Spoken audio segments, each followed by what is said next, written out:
Often in our society. Enough of anti-white prejudice.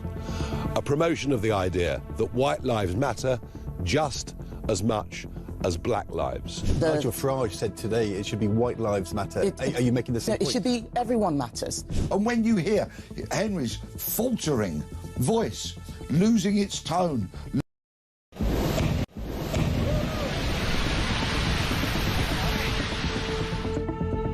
At 11:16 this morning, two men, aged 76 and 34, were attacked on Highfield Avenue in Barnet. They suffered stab wounds in the attack and are now being looked after in hospital. We need to make sure that when people carry out these activities, they feel the full force of the law. People think they can get away with this. The person who firebombed a few weeks ago is out on bail. That's not full force of the law. This crisis, it's a crisis for all of us. It's not enough to simply say we stand with Jewish communities. Of course we do, but we must show it and act it. And the responsibility lies with each and every one of us, because it is our fight too. Let's stop importing people from countries where anti-Semitism is the norm. And if our London Mayor, Sadiq Khan, in his infinite wisdom and belief in diversity, thinks that's the sort of diverse view that it's OK to have on the streets of London and the police don't get involved, don't be shocked, and don't you bloody dare claim to be shocked or upset or care about Jewish people being stabbed on the streets of our capital city in broad daylight. This is on you. You keep getting proven right every single time. Jews are not safe in this country. Well, absolutely. No one can be surprised or feeling shocked that this happened. No Jew certainly is. I mean, we had Zach Balansky last week saying this was just a perceived threat. Well, we can see this isn't any perception. This is real. This is happening on the streets. This isn't just an anti-Semitic terror attack. This is an attack on Britain, on the Western liberal democracy and values. The first politician that uses the word shocking, I might just go and throttle him, because this is anything but shocking. It's the most expected thing is almost overdue, if you ask me, because I mean, I just left Israel last week. I thought it would be the last time we were woken up by explosions, but clearly not. The Jewish community across the UK, on DAB+, on your smart speaker, on your smart TV, and on your side. This is Talk.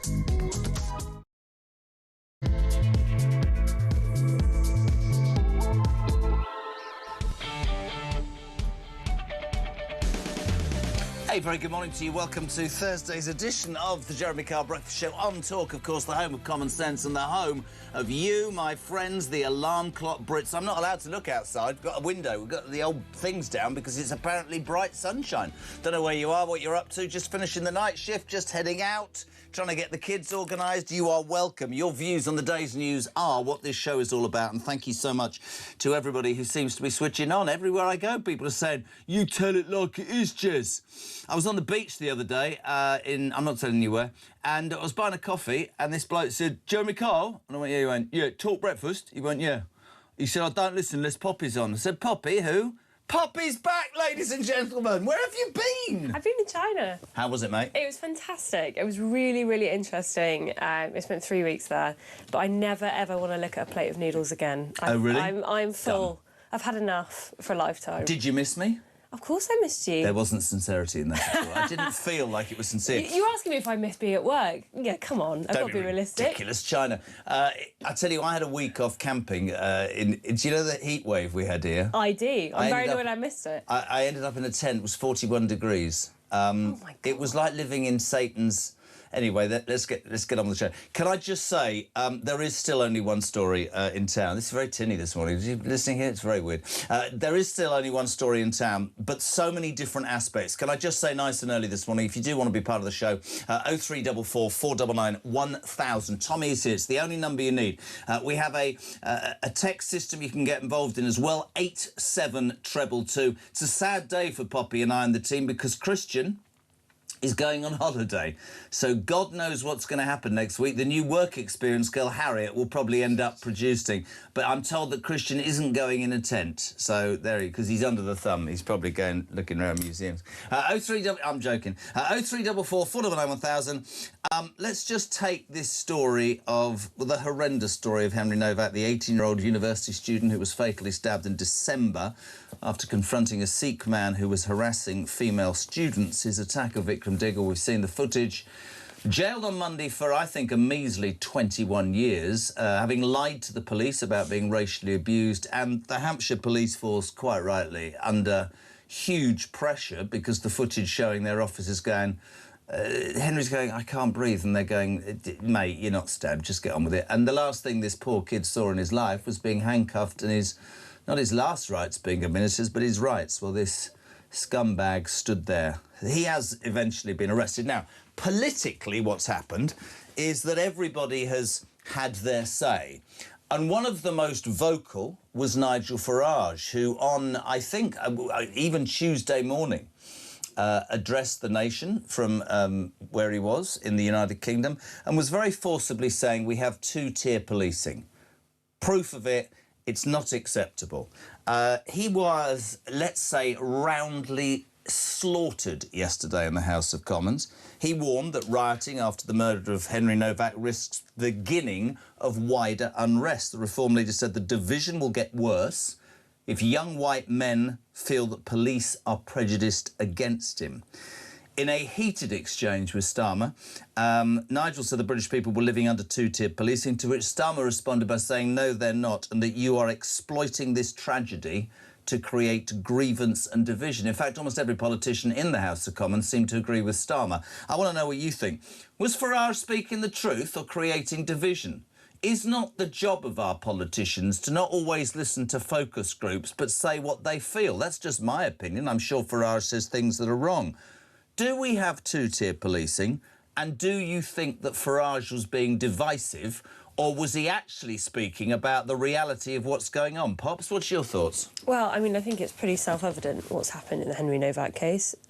If the examples were reversed, if it was another man who was saying, I can't breathe, as we can remember from a couple of years ago, the entire world would have to change. You know, you would see politicians taking the knee. Yeah. You would see the police promising that they're going to change. They'd put out new training guidance. You'd see companies putting out statements. And none of that has happened. No. Instead, what you've seen is the Prime Minister try and hide behind Henry Novak's family. That's what I said yesterday, mate. That's what I said. Absolutely disgusting. He wouldn't... this went viral yesterday. And this isn't... By the way, I'm not a voice piece for Nigel Farage, but as a voter, I thought, do you know what, Farage? You put your finger on the pulse there. And I watched him yesterday, and he was being berated by those people that are going to lose their seats, and he knew what was coming, but he was brave enough to say it. There is two-tier policing, and I said yesterday just what you said, which is... Starmer just said, let's talk about the family. Yeah, absolutely. But the family... You quoted me just now. Yeah, well, the family had said, they never said, let's never talk about this case again, let's all move on. The family said the disparity in treatment between the killer and their son was disgusting. Yeah. OK? They pointed out how horrible that is. Now, that is what the family had said. Regardless of what families do say in the aftermath of effect, this does have consequences for everyone because it's a question of policing, which is inherently political. So, of course, you're going to have political opinions on it. So I find it absolutely disgusting that the same people who 5 years ago could not wait to tell you what they thought about George Floyd, could not wait to tell you what they thought about racial justice and equality, suddenly now want us all to shut up because the races have been reversed. So we had a text yesterday morning at 6:20, and I asked every politician on the show, and to be fair to them, they all said yes, and I'm going to continue doing it. 6 years ago in the House of Commons and the House of Lords, there was a minute's silence for George Floyd. I don't condone what happened to George Floyd. He was callously beaten by cops who went to prison, right? Why is there no minute's silence? I'll tell you exactly why they won't want to do it, because that would either put an even bigger spotlight on the police or would highlight the fact there is two-tier policing. Let's just take a little moment to watch the exchange yesterday. This was Prime Minister's Question Time. This was Farage and Starmer going at it. If the public lose trust in being treated fairly by the police, can he take some action, end this divisive practice of two-tier policing and make sure that all British citizens are treated the same? Mr. Speaker, I don't believe there's two-tier policing in this country. I'm really shocked that he pretends to have respect for Henry's family and then acts in this way. Grieving family have asked us not to respond in the way that the Leader of Reform has responded. They've asked us not to. My response, and the response of others to be fair, has been focused on the lessons to be learned so we can deliver justice. His response has been to appeal for rage. Rage.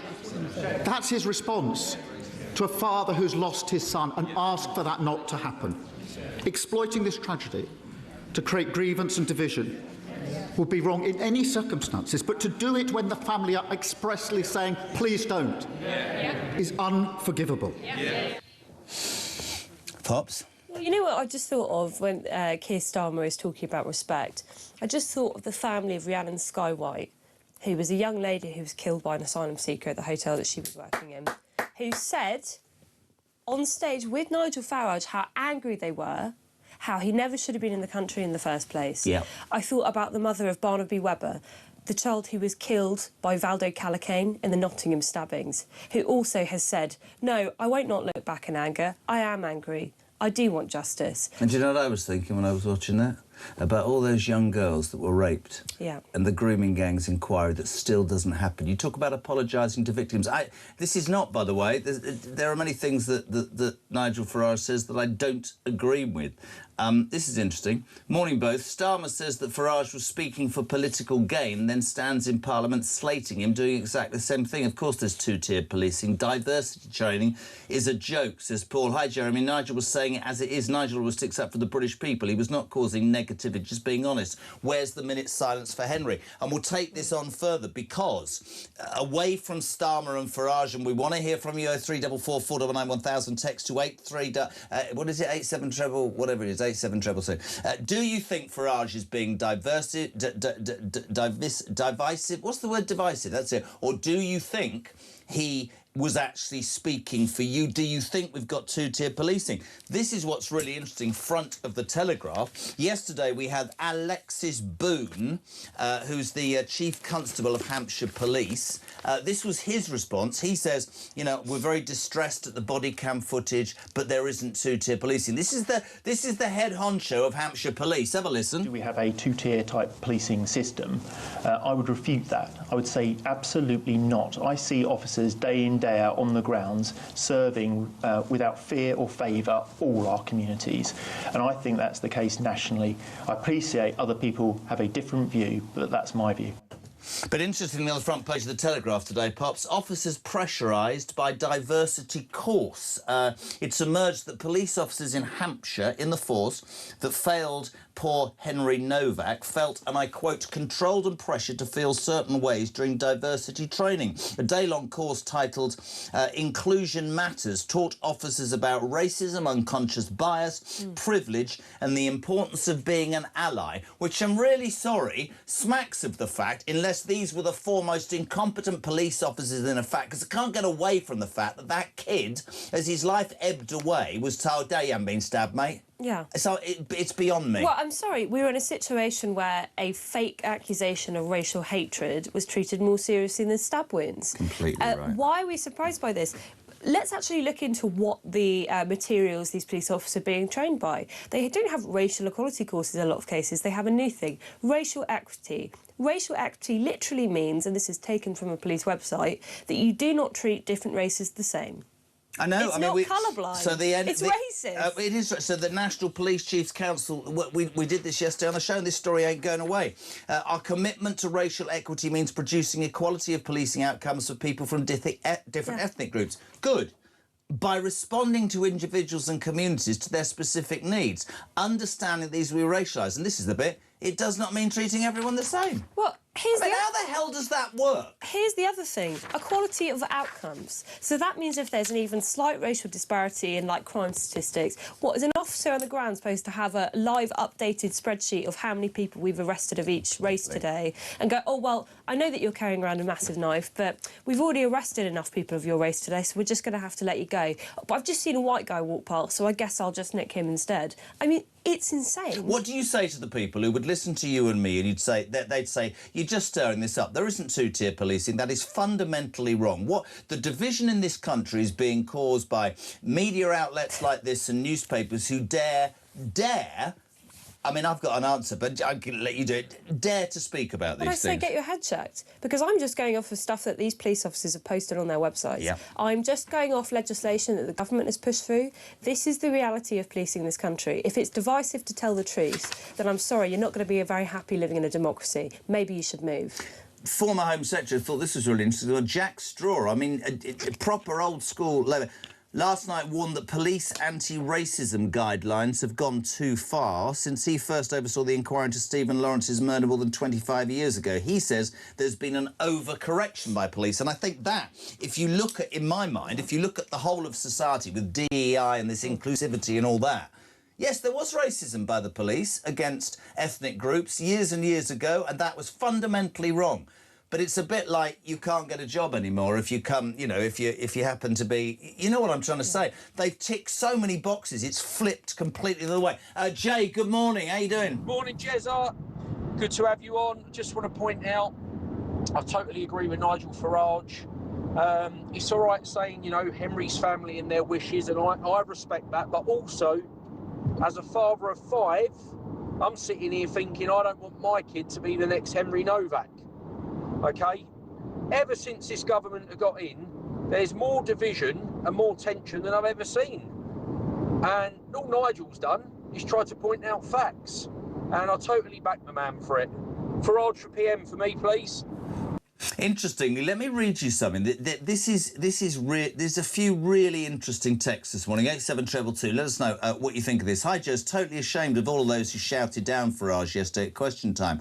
Valerie says, I'm not his biggest fan, but I was proud of him and Reform yesterday for daring to speak up for those of us who feel it's unfair and unwarranted. I know Farage, he did that quite deliberately, but that would beat inside him, right? Morning, Poppy and the old geezer. Here we go, it started, doesn't it? Paul Wilson, you've only just got back and I'm being ostracised. If I hear that term, lessons will be learned again from my useless so-called PM, I will go mad. I'm not Farage's biggest fan, but he hit the nail on the head yesterday. It is obvious to anyone that the government's nudge unit has swung into action with poor Henry's family. Mark says there is more than two-tier policing in this country. Remember the proposals to give those from ethnic backgrounds lesser sentences. 2 people commit the same crime, but skin colour gets you 5 years less. As a straight white man who votes Reform and supports the mighty Arsenal, I don't stand a chance with the frigging police, do I, says Mark in Croydon. This is really interesting. Here's a challenge for the team. Adrian in Buckhurst Hill. Jez, it is worth your team getting out Sadiq Khan's comments in the aftermath of George Floyd's riot 6 years ago when he says the fury of the rioters was both understandable and justifiable. As Poppy has said, there is an air thick with double standards around this government. Well, remember that comment that Nigel Farage made that everyone leapt on? Cold fury.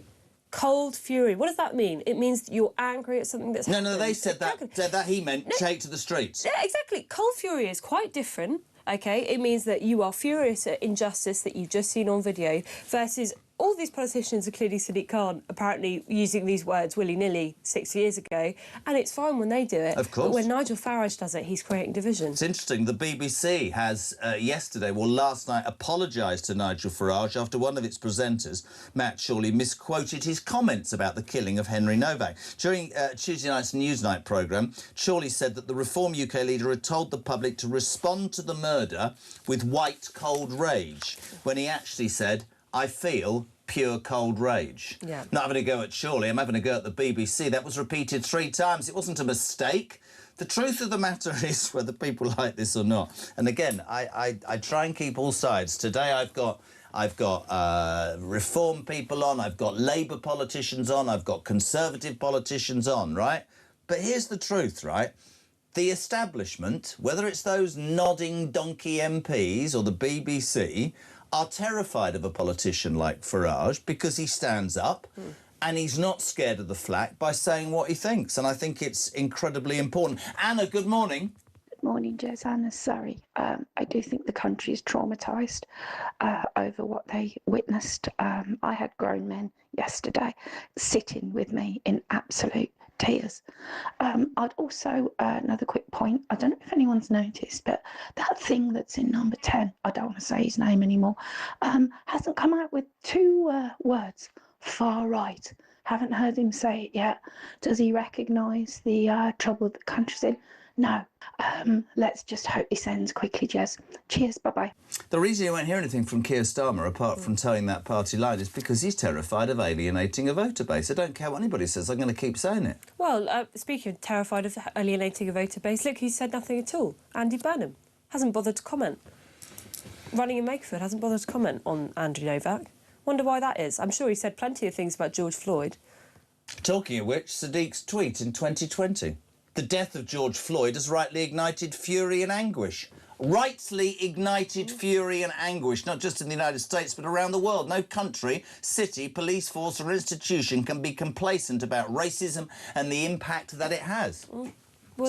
Rightly ignited fury and anguish. And Nigel Farage is getting from everybody because he said, all I felt is pure cold rage. And by the way, this happened, these George Floyd comments happened before the trial had taken place.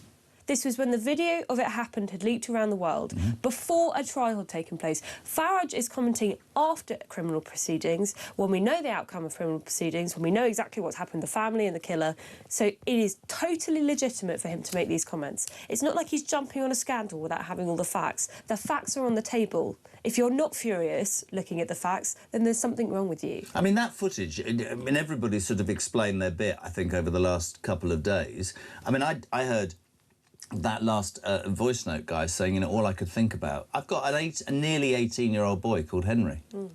To me, I mean, I was speaking to Zia Yusuf yesterday, quite how people are allowed to carry those knives ceremoniously. I'll be ending that, genuinely. But the mother took the knife back to the house. Somebody said to me yesterday, well, I heard somebody say they should be deported. That's a bit harsh. Is it? Is it really? I find it astonishing.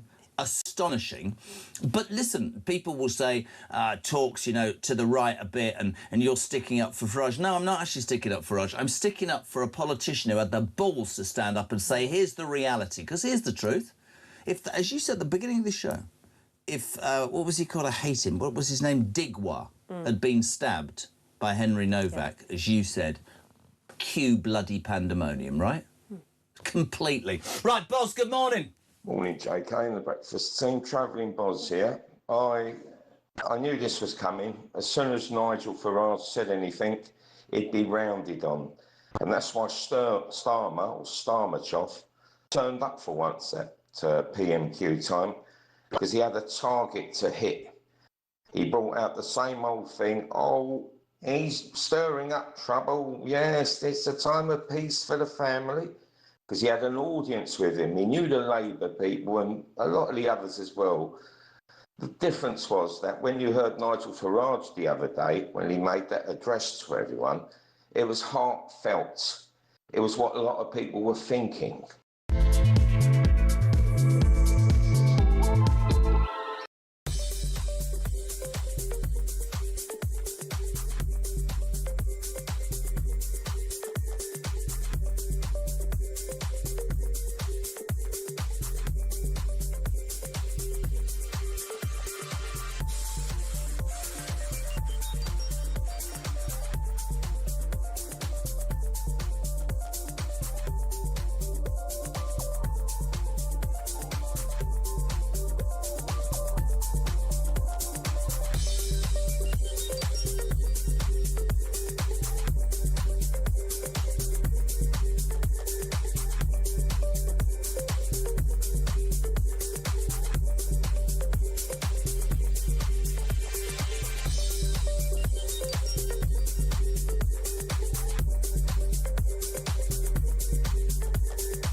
get to the calls now. And Kevin is in Basingstoke. Morning, Kevin. Kevin, what do you think of this cycling conversation? Well, you know what I'm going to do? I'm going to... Disagree with me. Yeah. I mean, there's far more accidents caused by cars than bikes. Yeah, we're not talking about cars, Kevin. We're talking about bikes. I know we're talking about bikes, but if we encourage more bikes, then there'll be less accidents. More people... Yeah, more people on bikes who are not being controlled by anything.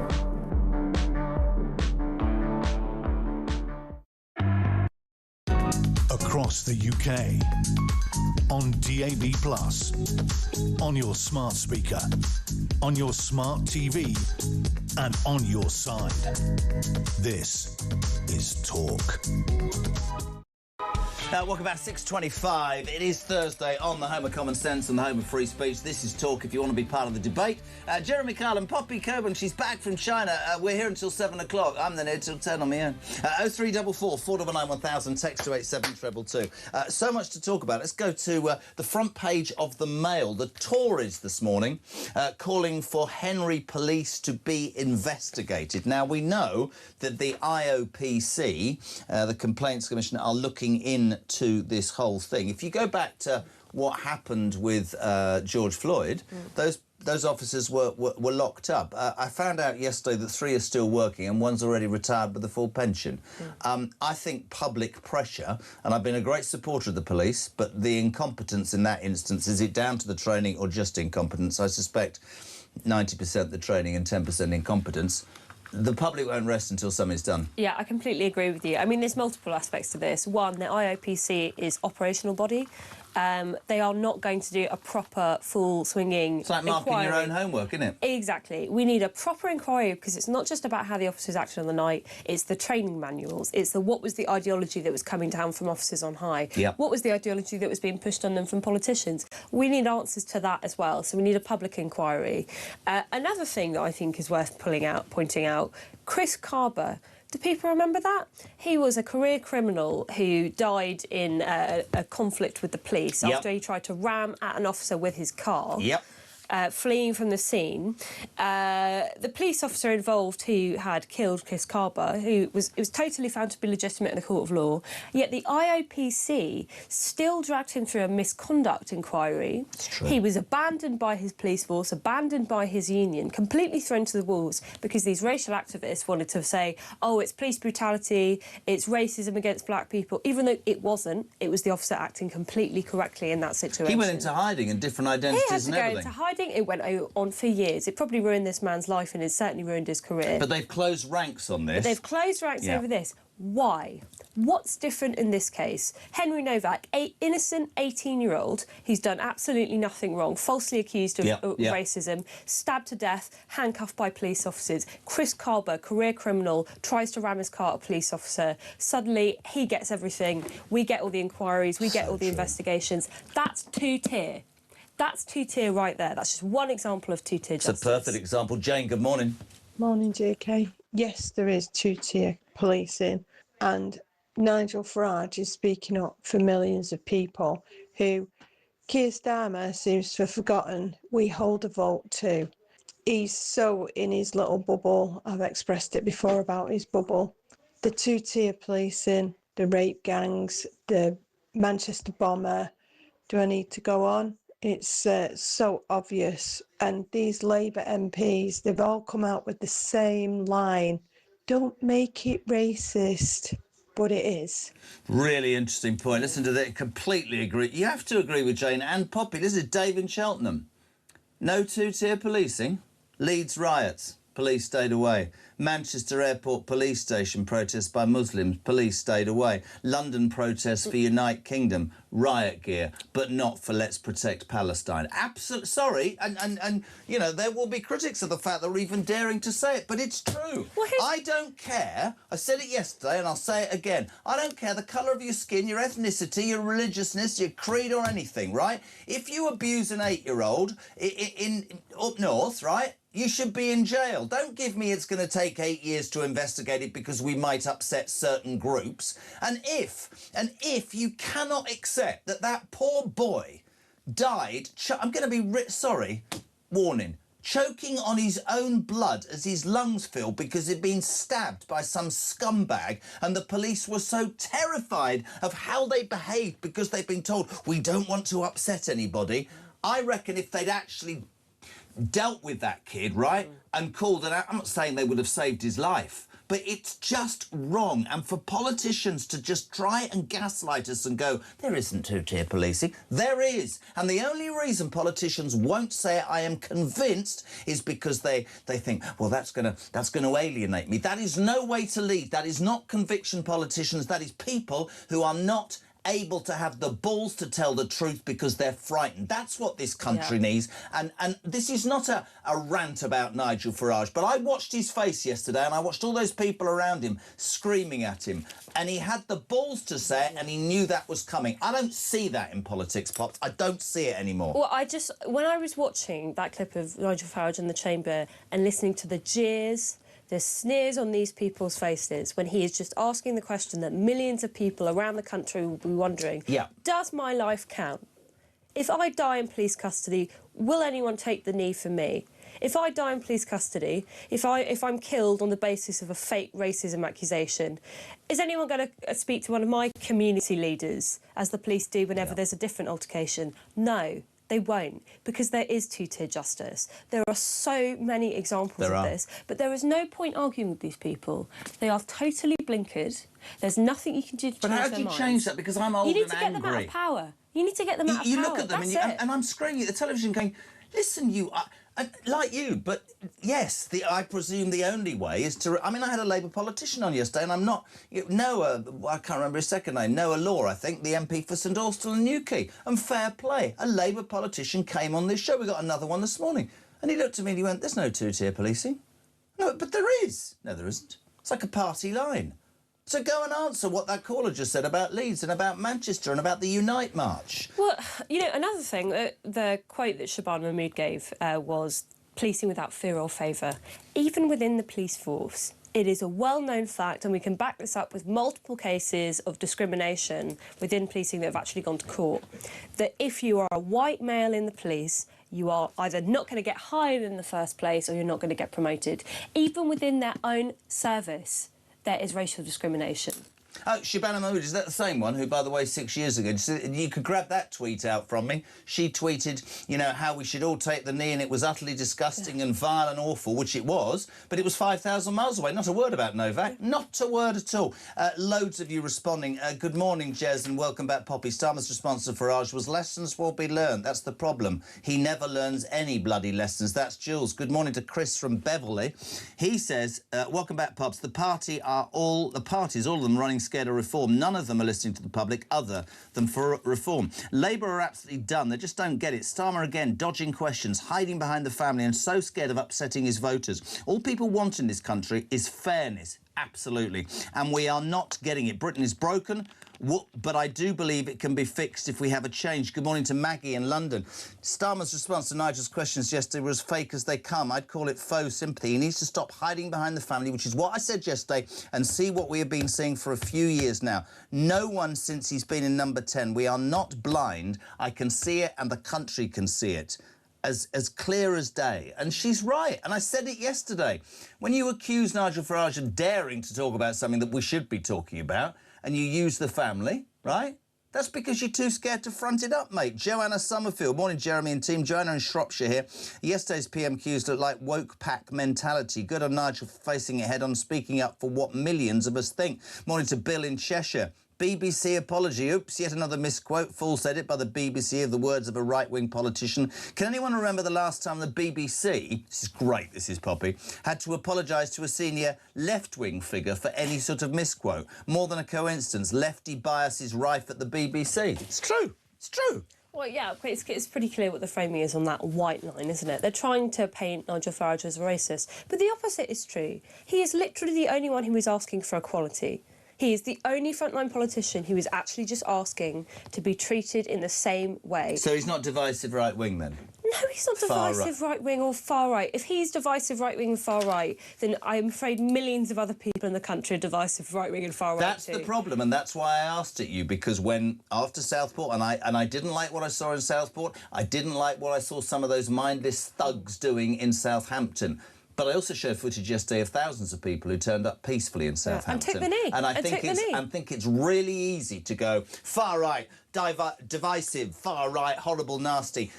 The politicians, whatever their party, in my humble opinion, need to understand that the British public... I mean, I said it about tax and I said it about immigration. The silent majority have woken up.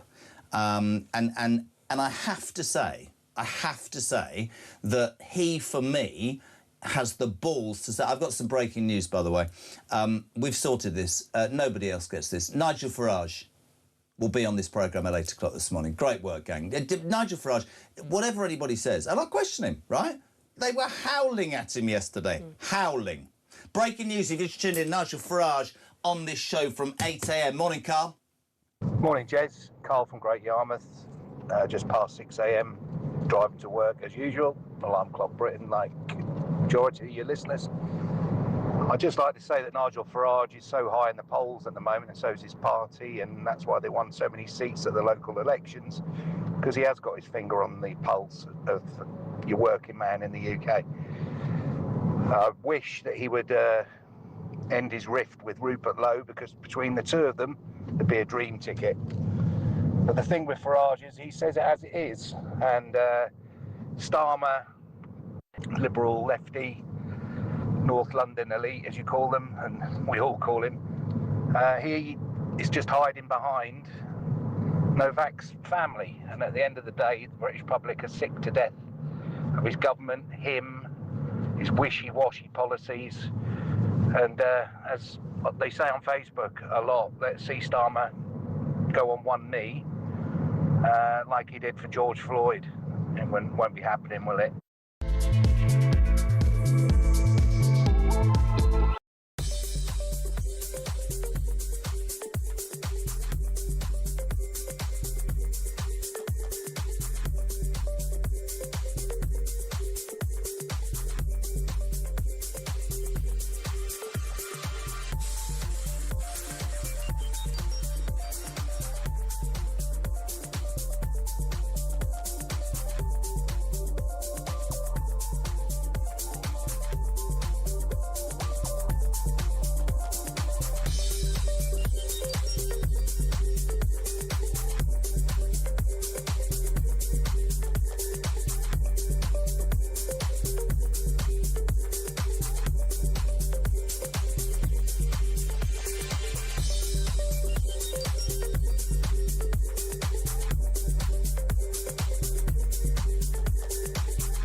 Across the UK, on DAB+, on your smart speaker, on your smart TV, and on your side. This is Talk.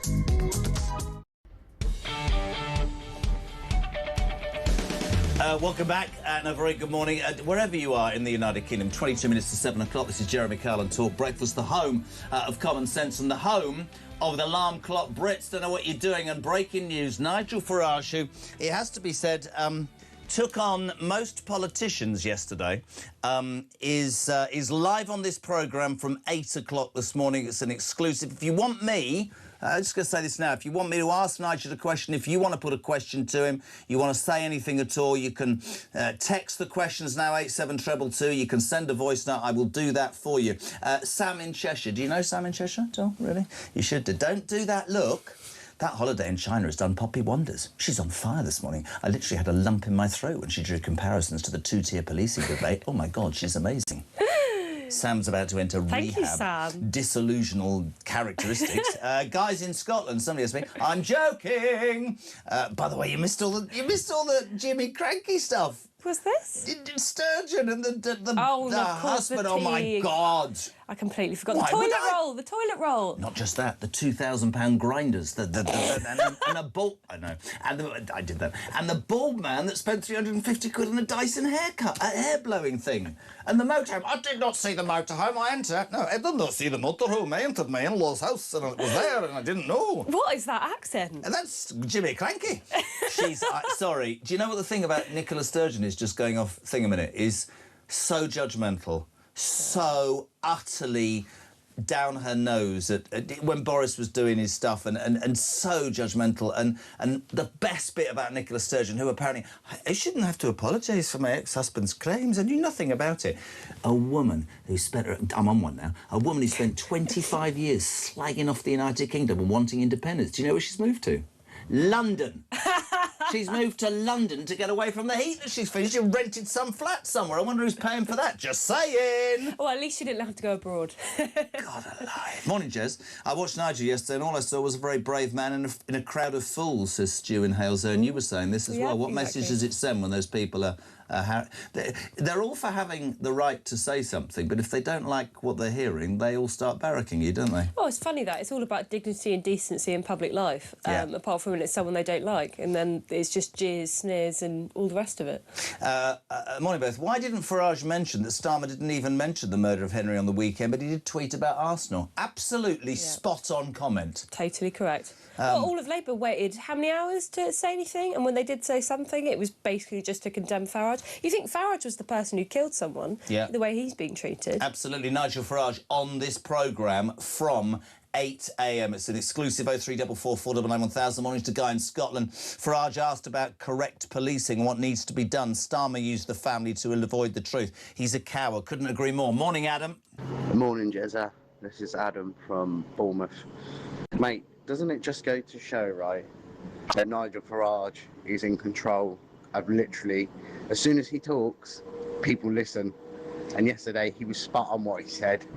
And everyone had to get on his back saying, oh no, he's done wrong, he's done this. And they're scared of him because he is controlling the agenda on anything. Whenever there's something to be said, people listen to Farage.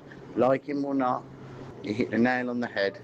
I'm always aware of this. I'm already getting online, abuse from people saying all you're doing is being the voice piece for Farage. No, I'm not. No, I'm not. And at 8 o'clock, I'll ask him whatever you want me to ask him. But I go with that last caller, Pops, who said that there's a politician, I don't have to agree with everything he says, who has the balls to stand up knowing in that horrible environment they were going to slag him off, but actually speaking what millions of people think, but we never get. I'm just going to do this because if you are tuning in, this was him talking about two-tier policing before Starmer did that. Just watch this man in action. Have a watch.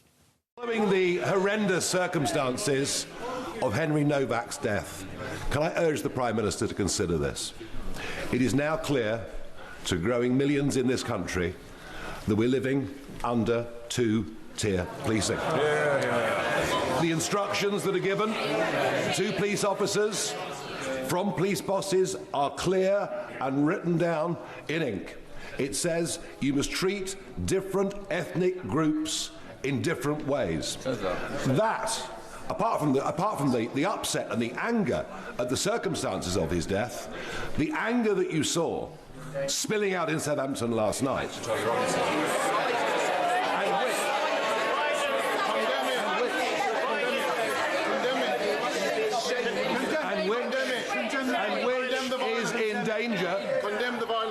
Which is in danger of getting considerably worse.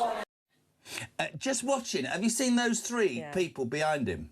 Shaking their heads. Now, they might disagree with him. That's the essence of politics, right? That is the essence of politics. But that sends a really, really strong message to the general public, millions, You don't have to agree with everything Farage says, but there's somebody with the courage to do that. I listen, extraordinary. It's going to be on this programme at 8 o'clock, 0344 499 1000 for a voice note, 87222 for a text. Graham Pack, we didn't realise you were away last week, Jezza, but we sure as eggs miss Poppy. It's been 3 weeks. Graham from Bushy, I've stopped listening until I heard she was back. What is, don't look at your little face. We love it when people are... Yeah, he lives in the place where I was conceived. Hello, true, I was conceived in Bushy Park. Why is that? What, actually in the park? I don't know. Probably they were at it in the woods. I don't know. They're both dead. I can't ask them. Vic Shepherd. Morning, Vic. Those rude MPs that were howling at Nigel Farage yesterday know they're out of a job in 2 years, thank God. It could be 3, though. There's a point. We have to be really careful, but I just wanted, there's a couple of other things I wanted to talk about very quickly. We will read the list of Makerfield people who are standing candidates in the Makerfield by-election, which I think is June the 18th. Because you've been away, I just wanted to just play this sort of thing to you. Andy Burnham, who you touched upon earlier, is aiming to win that seat. He's leading in the polls, it seems, and come to Parliament and take Starmer's job and lurch to the left and save Great Britain. Where do you stand, you're the Deputy Content-Editor of the Telegraph, on something that I've said very vociferously, which is I don't think that anybody can become Prime Minister and run a government unless they've got a mandate from the people, and certainly if you're changing policy from the mandate that was given to Keir Starmer. Thoughts? I completely agree with you. Well, one thing that people seem to be sick of under the last government was the constant musical chairs of leaders, because it's not actually who people voted for. You know, and when you have these new people coming in all the time, they don't have a mandate. You're completely right. I mean, I don't believe that Burnham's going to win. You don't? I don't. No, I really don't. I think I have a pretty good sixth sense. I mean, I remember I got Hannah, what's-her-face from the Green Party. Oh, God, if Who I remembers see Miss Hannah Balamori? Spencer, who wants to ban drinking in the House of Commons. Yes, I'll delight... Well, you know, she's been out the headlines, which is a small mercies, but I did think that she was going to win that election. I could tell that she was going to be the one that actually clinched it, just because it felt like so tight, but it just felt like the Greens had the momentum. For this one, though, it's going to be reform. It's going to be reform. I feel it in my gut. The only thing I'm missing in this by-election is Zach Polanski, who, since it turned out... He's gone missing, hasn't he? Well, he's gone missing in action because he didn't pay any bloody council tax on his narrowboat. Dave's a bit of an action... Dave's an interesting one, isn't he? Here is, by the way, we have to do this for the right reasons when we're broadcasting, and there is a by-election on. This is not about bias. As I said today, we've got Nigel Farage at 8 o'clock. We've got Conservatives. We've got Labour. We've tried with the Liberal Democrats, but Ed Davey won't answer my call, probably because he's about to take part in some stupid promo in a wetsuit or something. Anyway, here are the list of the candidates in Makerfield. Jake Austin stands for the Liberal Democrats. Count Binface for his own party, Count Binface Party. Andy Burnham, of course, the Labour Party.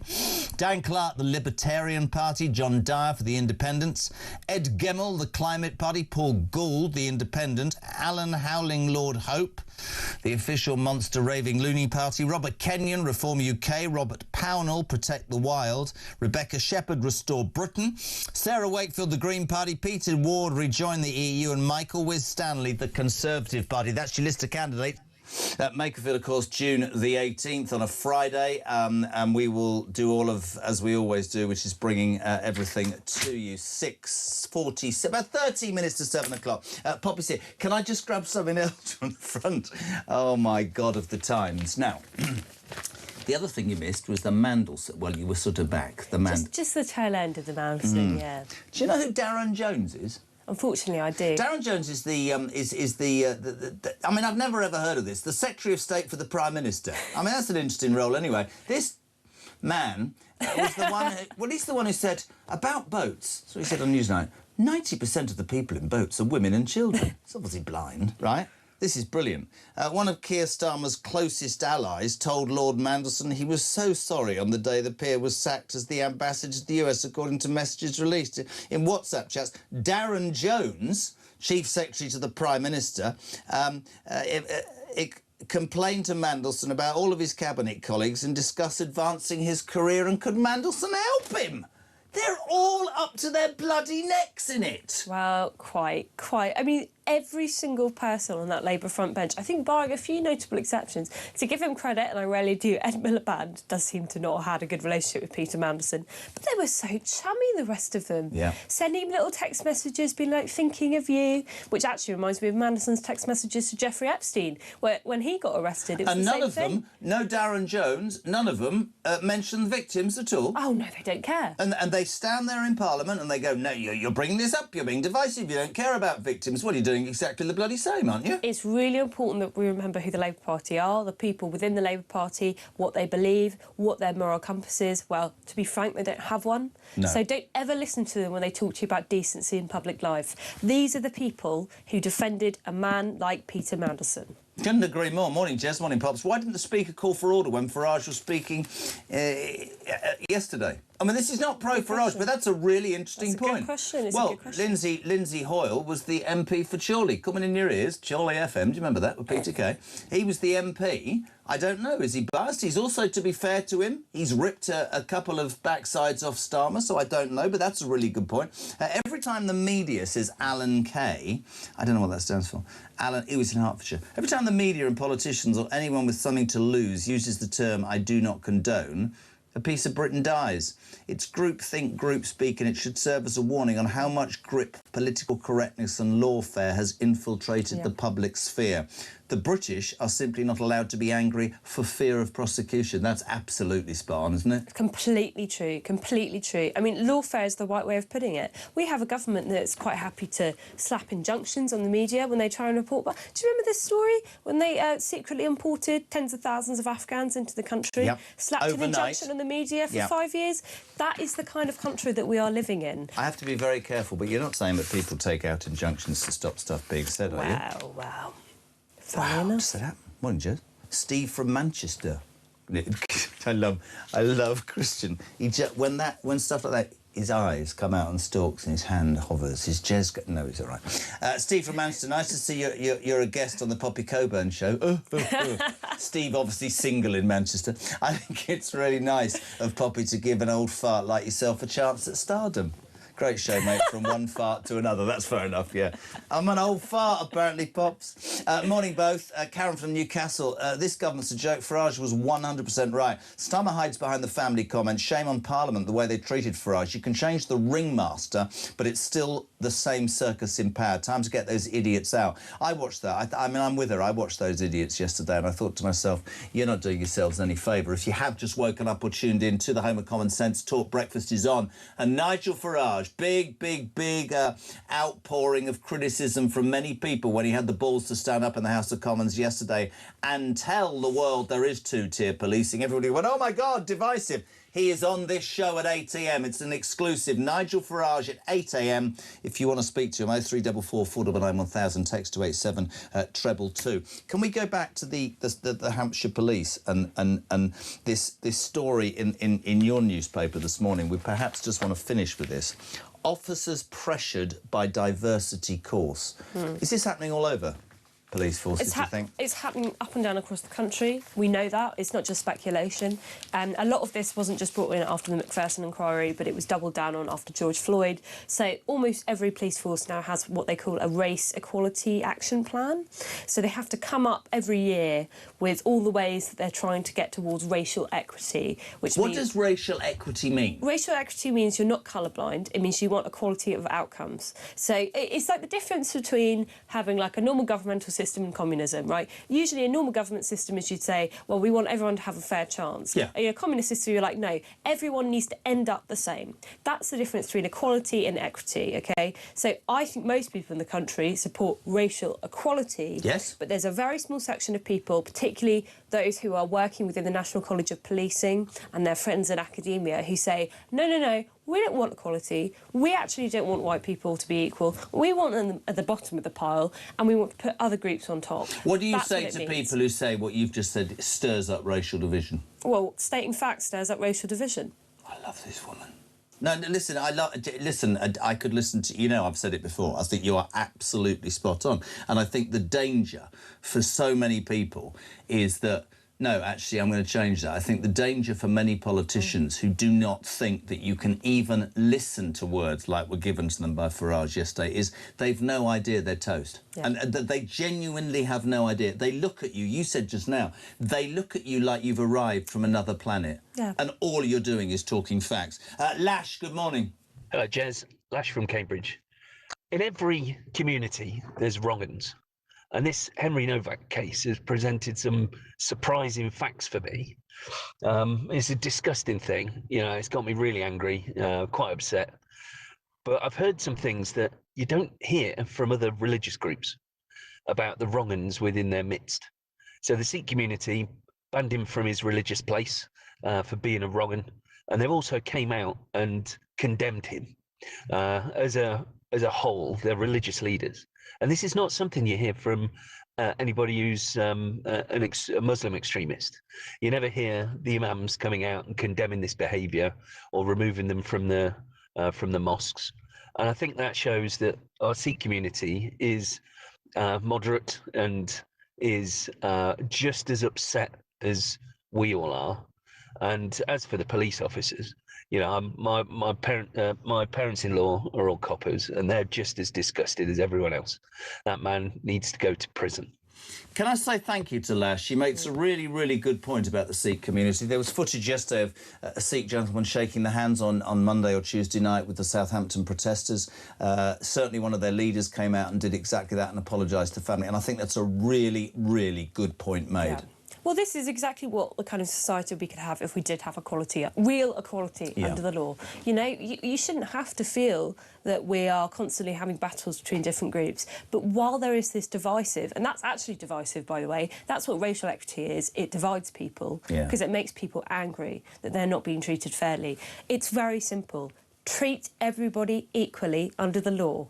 If there are outcomes in sentencing, you can think about it in academia, you can discuss it around the kitchen table, but it is not the business of frontline officers or judges to do anything about that. What their job is to do is to see justice done fairly and equally. That's it. Very quickly, George and Leicester, whilst there is no doubt there's two tiers in a lot of subjects, Farage should have condoned the violence. In my opinion, there can be no excuse for it. Should Nigel Farage condone the violence yesterday in his speech? No. Why should he? What did any of these politicians say anything when the George Floyd riots were happening in this country? When people were attacking police officers and creating criminal damage? No, they said nothing. They didn't answer for it, because why would they? It wasn't them. I almost want you to go away again, because you're on fire and we've got to let you go. But don't go away again, because it was the most miserable 3 weeks of my life. No more holiday. I've used up my holiday. You're not here on Monday, but you're on one day next week. Yes, I am. We love her. What are you saying? Do you want to stick around? Or got to go to work. See, got to go to work. Doesn't want to be here. Uses me. I'm joking. Come on. We love a Poppy Coburn. Back next week. That is Talk Breakfast and the first hour up and done. 7 o'clock news next.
conflict breaks out anywhere in the world, it has consequences here at home. Talk War is your definitive national security briefing. From the conflict in Ukraine to the tensions in Gaza and the latest escalation with Iran, this is where you'll find comprehensive comment and expert analysis with multiple updates throughout the day. The Talk War podcast from Talk, available on the Talk app or wherever you get your podcasts.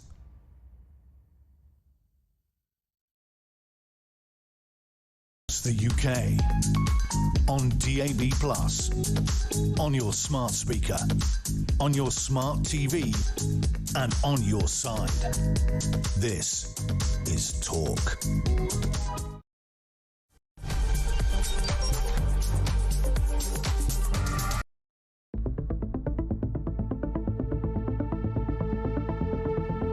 The video footage was so deeply shocking, the behaviour of the police disgraceful and stupid, and it shows something deeply rotten in our society.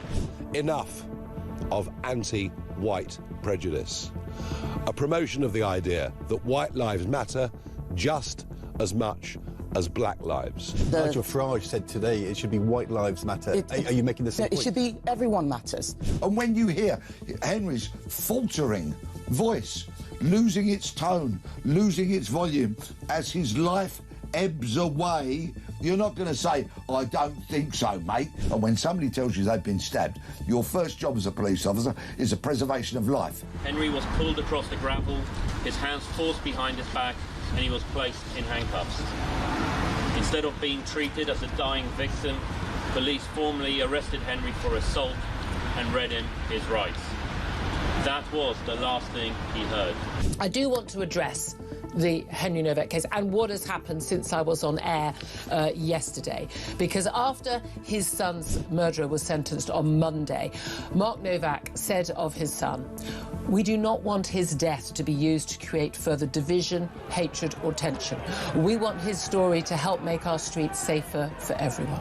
Since then, Nigel Farage, the Tories and pretty much everyone else, people like me, we're all being accused of stoking that very division, hatred and tension that Mark Novak talked about. If the public lose trust in being treated fairly by the police, can he take some action, end this divisive practice of two-tier policing and make sure that all British citizens are treated the same? Mr. Speaker, I don't believe there's two-tier policing in this country. His response has been to appeal for rage. Rage. That's his response to a father who's lost his son and asked for that not to happen. Exploiting this tragedy to create grievance and division would be wrong in any circumstances, but to do it when the family are expressly saying, please don't, is unforgivable.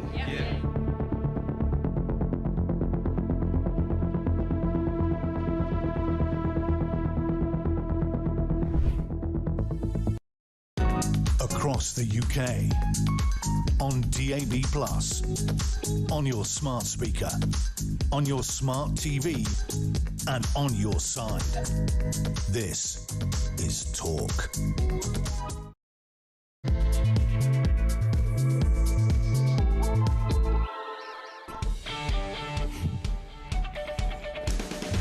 Welcome back. Just gone 7 o'clock. You're with Talk Breakfast, the home of common sense. And it's the home of the alarm clock, Brit. Whatever you're doing this morning, thank you for tuning in. As ever, your news, how it affects you, your views on the news of the day, most welcome. 0344 499 1000 is the telephone number. You can leave a voice note as well, and we want you to text 87222. There is still only one story in town. It centres on that poor 18-year-old boy, Henry Novak, the university student fatally stabbed, of course, in December last year after confronting a Sikh gentleman who was harassing female students. His attack of Vikram Digwa, lied to the police, told them that it was a racist attack. They arrived, believing Digwa, cuffed Henry. We've seen, I'm not playing it again, this terrible footage of him saying, I can't breathe and I've been stabbed. And they're going, we don't think so, mate. And he died in the street, choked on his own blood. I'm not going to hide from that fact. It's caused outrage. outrage eventually in the mainstream media, certainly in Parliament. Nigel Farage stood up and warned that rioting after the murder of Henry Novak risked being the beginning of wider unrest. The Reform leader said the division will get worse if young white men feel that the police are prejudiced against them. He was brave to say that, many people feel. In a heated exchange, the Prime Minister looked down his nose and said, two-tier policing doesn't exist in this country. He's obviously forgotten about Leeds and Manchester and the Unite March, and that Nigel Farage was exploiting this tragedy to create grievance and division. My question this morning is, do you think that Farage is creating division? Do you think there's two-tier policing? 0344 499 1000, text to 87222. Tony, good morning. Tony from Worcester. Just with regards, Mr. Starmer, you know, people say he doesn't understand what's going on. I think he knows exactly what's going on, and unfortunately, I think he's a very clever man. He's extremely good at gaslighting. You know, here, the race issue, the trans issue, it's all the things that cause division in this country.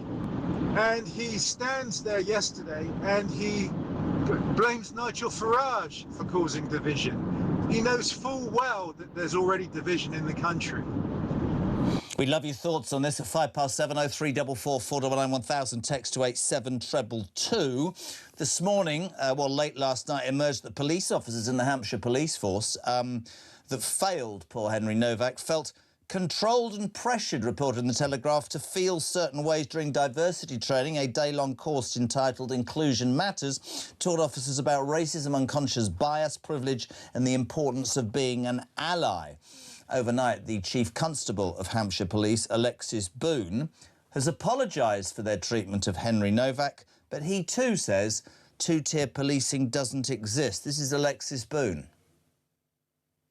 Tier type policing system, I would refute that. I would say absolutely not. I see officers day in, day out on the grounds serving without fear or favour all our communities, and I think that's the case nationally. I appreciate other people have a different view, but that's my view. And rather than it all being about Nigel Farage, Chris Philp, the Shadow Home Secretary for the Tories, has led calls for the officers to face a full misconduct investigation. The IOPC are involved. 3 are still working on the front line. 1's retired with a full pension. Just to give you some idea of the arguments that have involved this, former Home Secretary, Labour grandee Jack Straw, overnight warning that police anti-racism guidelines have gone far too far since he first oversaw an inquiry into the Stephen Lawrence murder nearly 25 years ago. He says there's been an overcorrection by the police. So we want to hear from you. Did Farage create division? Did Starmer stonewall and hide behind the family because he's too scared of upsetting a voter base? Do you think there is two-tier policing? Loads of you responding. Good morning, Jesse. You mentioned the Sikh gentleman who attended the protest in Southampton and shook the hands of many protesters. The protesters gladly shook his hand and very much appreciated him for being there. Could you imagine the reaction from the left protesters if a right-wing gentleman or lady tried to shake their hands at one of their protests? I don't think the outcome would have been the same. That's Mark in Portsmouth. Good morning to Chris. What a fantastic call from Lash a few minutes ago. His community condemning the attack on Henry Novak. Other religions should follow suit. Morning to Roger in Wales. First of all, I'd like to say to Nigel Farage a big thank you, not just for yesterday, but also for giving millions of us a glimmer of hope, without which we would all feel totally abandoned by this government. I would like to ask him, though, given that Nigel has my vote regardless, will he put country first and fix his rift with Rupert Lowe for the sake of this country? I'll make sure I ask him, because Nigel Farage, Roger and the rest of you, is live and exclusive on this programme from 8 a.m. Next, though, delighted to have him on. I've said before, we try and give as many sides as we can. Former government advisor on political violence and disruption, a former Labour MP, Lord Wolney, formerly John Woodcock. John, good morning. Oh, look at you. You're very dark there, sir. Are you all right? Yeah, I've actually got a ring light on. Clearly, I'm not quite sure why it's not lighting me up sufficiently. The seedy background of a lord. There you go. Listen, my friend, thank you so much indeed for coming on. It's important that we get all sides. It struck me and many others who have been in contact with this show over the last 3 or 4 days that what happened to Henry Novak, yes, is an absolute tragedy, but it does lead to questions, and certainly this label two-tier policing, stonewalled somewhat by Starmer in Parliament yesterday. But you look at the Leeds riots, you look at Manchester, you look at the Unite March, and you wonder how it is that some politicians cannot accept what is pretty visible to millions of people across this country, John. I think what former Labour Home Secretary Jack Straw said about there having been an overcorrection in recent years is a good way of describing it. And my view on this claim of two-tier policing is this: I don't accept the term in the way that I think a lot of people meaning, in that I don't think that police are actively going out to treat certain communities or certain individuals differently to the majority of people in this country. However, I do think that the way in which public institutions have sought to, in their mind, do the right thing and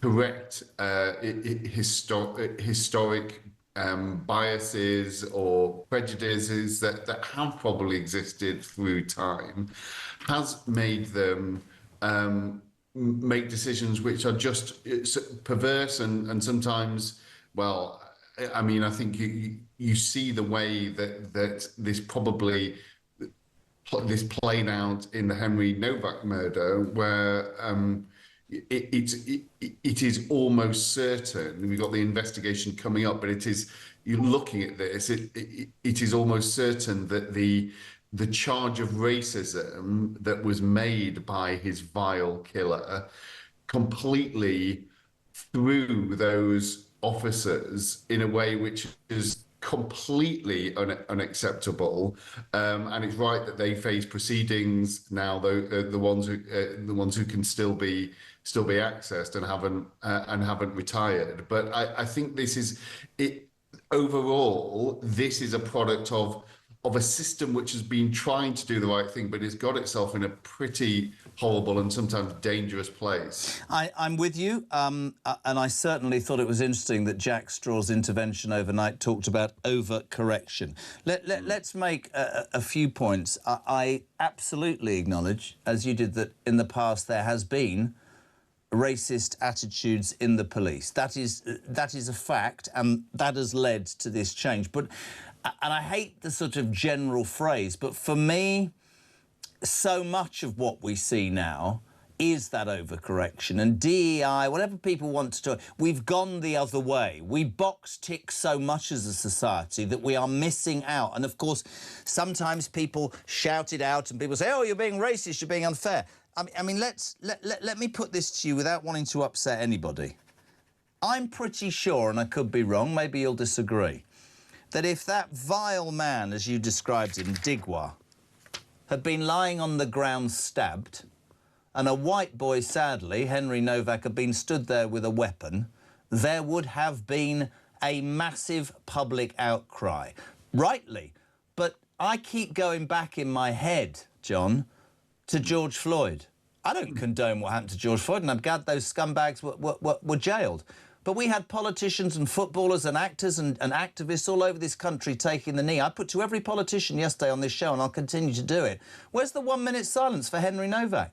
Why are we... How can Sadiq Khan tweet that it's rightly ignited fury, but then turn on Farage for saying, yes, there was cold, hard rage. That's the way to respond to it. I think we have to have these conversations, and I fear we're getting to a point in our society where, and it's great to have you on, because these conversations need to be had. They need to be had in an intelligent, sensible, but honest way, don't they? There's an issue. It needs dealing with. Yeah, your final point is really important, and we do need to talk about where we got to as a community, the level of discomfort or anger or contempt that much of the country has for some of the way that the centre has and what it's seen, what people think of as as governing institutions have got in recent years, and the debate over immigration and the impact that it's had on the country, and that sense that people have been told they're not allowed to talk about that for decades. It has come to a point now where that is breaking out. And what I say to my colleagues broadly in the centre of politics, be that centre left or centre right, is that they have to acknowledge the strength of feeling in the country. They have to actually be clear-eyed and speak openly and honestly about some of the problems that this has created, because people are just absolutely fed up of their sense of being ignored. And that is the reason why you've got Nigel Farage and Reform having consistently led in the opinion polls, putting the Conservatives and Labour into historically low numbers. And my point to my friends is that if you do not get a grip of this and talk about it properly, then you are empowering, you are letting Nigel Farage in. And I'm someone who feels will be deeply uncomfortable with the idea of him being Prime Minister. I think there were links in his past, and there have been questions over his relationship with hostile states that have been that are unresolved and a real security concern for the country. But we've got to, if we sit back in the way that we have been doing and let him dominate the conversation, then it's on us for what the consequences are. I mean, listen, I'm not a voice piece for Nigel Farage. Today I've got Labour, Tory, Reform, not Liberal Democrats on. I think it's a bit rich from Labour, somebody from Labour talking about security concerns when your Prime Minister employed Lord Mandelson. I'm just being totally straight. Oh, no, hang on.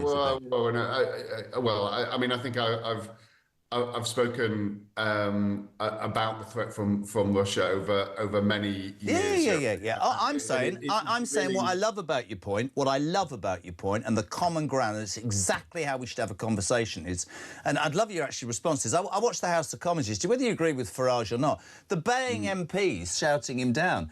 Do they honestly think that does them any favours to, as you quite rightly said, John, the millions of people who feel hard done by and let down, and for them, Farage is a beacon, who I'm sure, as you said, has flaws, but it's almost the dismissive way that certain politicians treat, well, the silent majority power, and I agree with you. If all politicians from all sides don't wake up and understand that, they're all going to suffer. I genuinely believe that's the truest thing that can be said.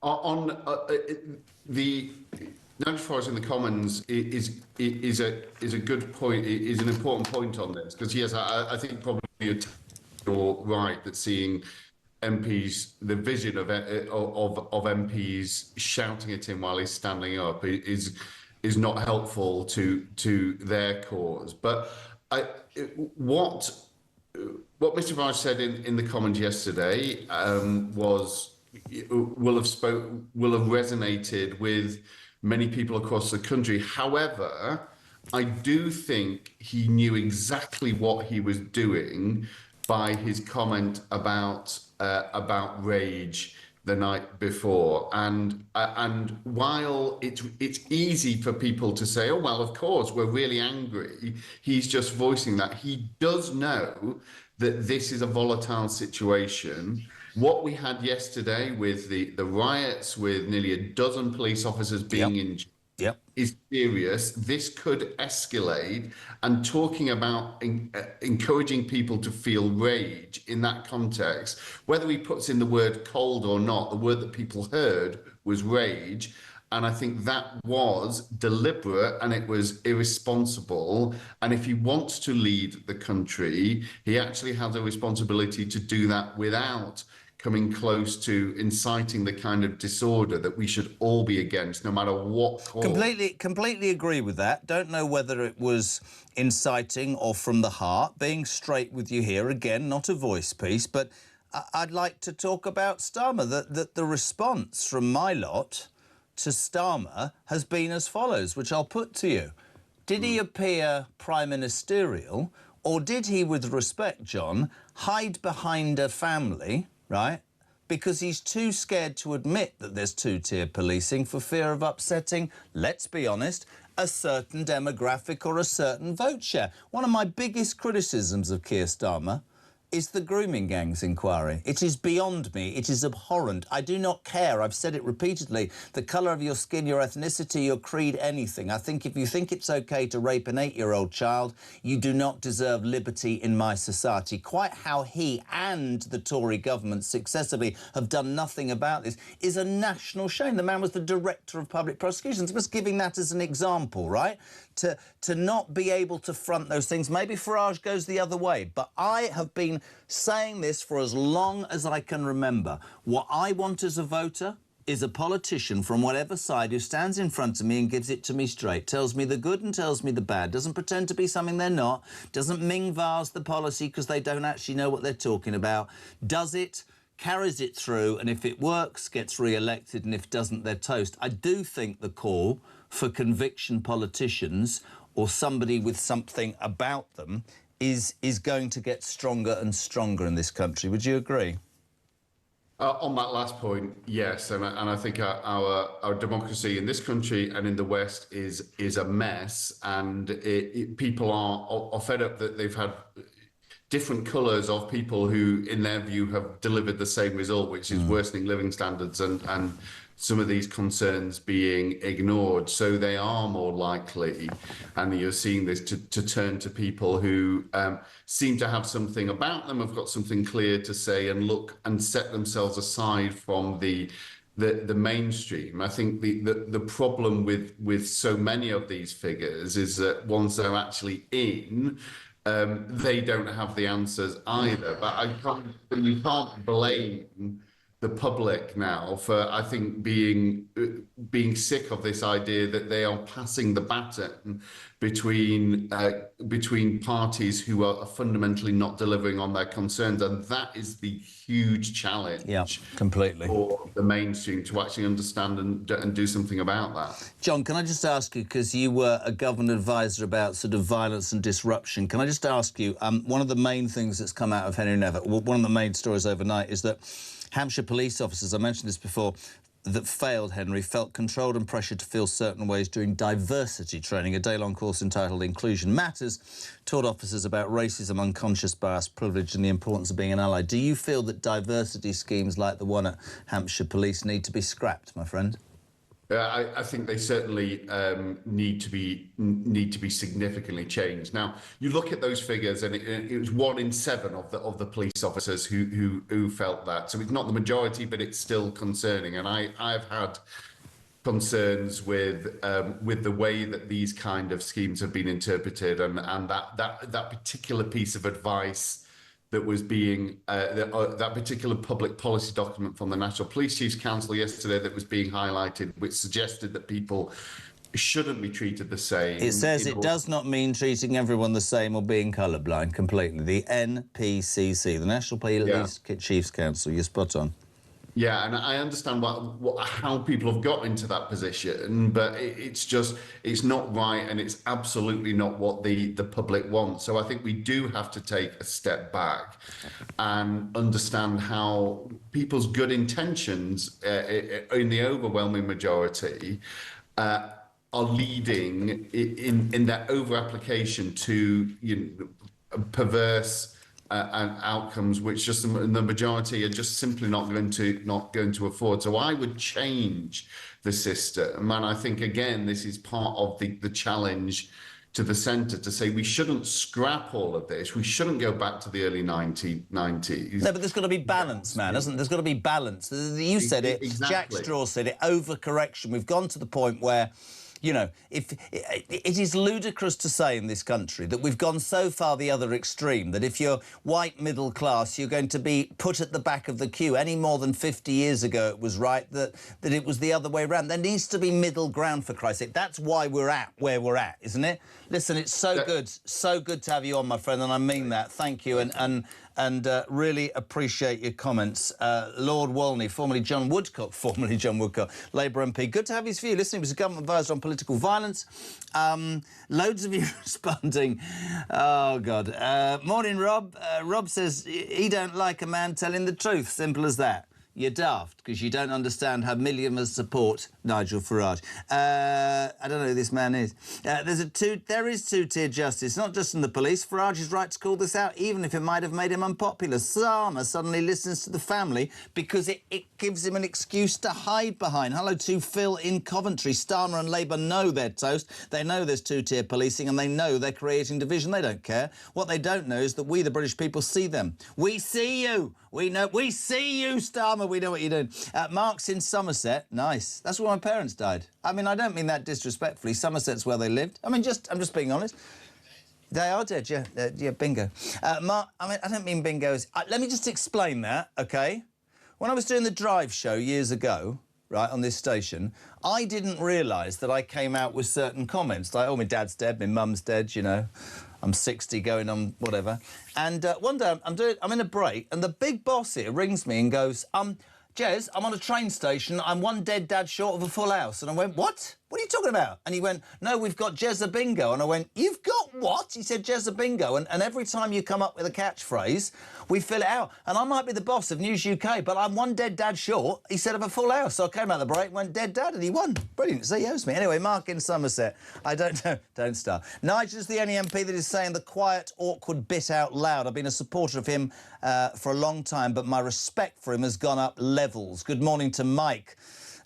Two-tier policing has been going on for 40 years. If you're a footballer, pop star, MP or film star, you always get treated differently from a working-class white boy. Interestingly, morning, Jezza, says Joe. I'd like to ask Nigel, please, how does he cope and keep his cool when the majority in Parliament are jeering and heckling whenever he asks a fair and factual question? I'm in Thailand. Great. How far do I stretch? But if I was in the UK, I would find him and give him a big hug. And you'd probably have some sort of order put upon you because you're not allowed... I'm joking.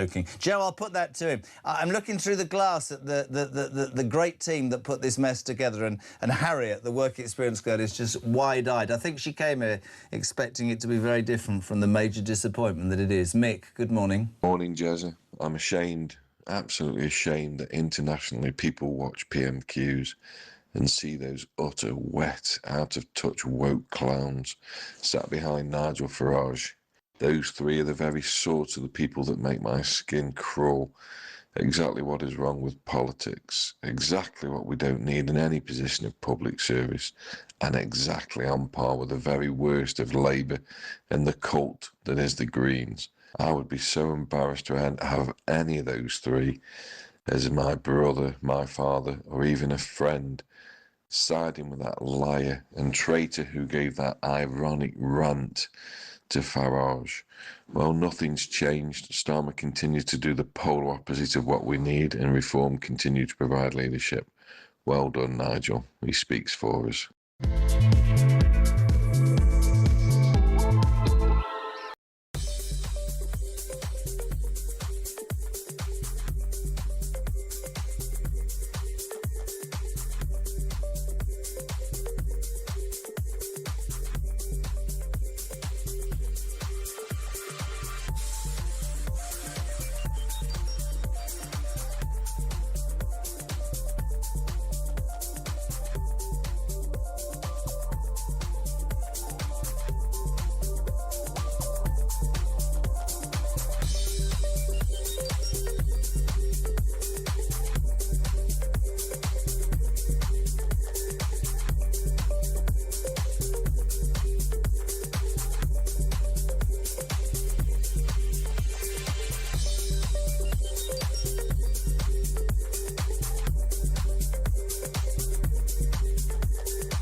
I was sat in the tent and he was showing me through photos of his phone, scrolling through.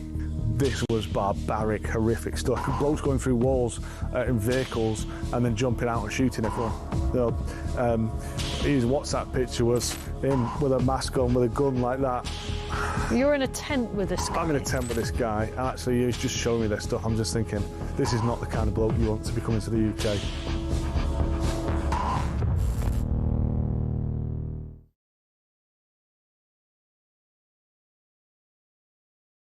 Across the UK, on DAB+, on your smart speaker, on your smart TV, and on your side.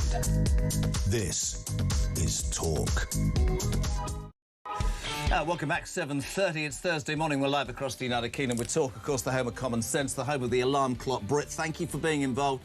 Your views on the news of the day, always important. 0344 499 1000. Text to 87222. Only one story in town. The response across the media and political landscape to the horrendous story of Henry Novak, the 18-year-old university student who was fatally stabbed in December last year after confronting a Sikh gentleman, I don't call him a gentleman, Vikram Digwa, about abusing women. Digwa stabbed him and then phoned the police and said he'd been racially abused. And what happened next was horrific. Everybody, I've seen every single person eventually say that it's horrific. It's open questions for Hampshire police. It's open questions for politicians. Everybody has an opinion. And I've said before about this show, Nigel Farage will be on at 8 o'clock. We've just spoken to John Woodcock, now Lord Walney, a former Labour MP. Now we're delighted to be joined by the Shadow Energy Secretary and Shadow Minister for Equalities, Claire Coutinho. Claire, a very good morning. How are you? Good morning. Very well, thank you. Is this the long straw or the short straw on a Thursday morning, stood in the middle of that piece of grass? Well, it's not raining, so a long straw, I would say. Brilliant. What happened yesterday in the House of Commons has fueled massive debate overnight. It strikes me that certain media outlets and politicians were a bit slow to eventually say their piece. I thought Kemi was very good on Good Morning Britain. Nigel Farage was pictured being heckled by many MPs who accused him of making it worse by openly telling the Commons that he believes there's two-tier policing. Do you and your party, Claire, believe there's two-tier policing in the United Kingdom?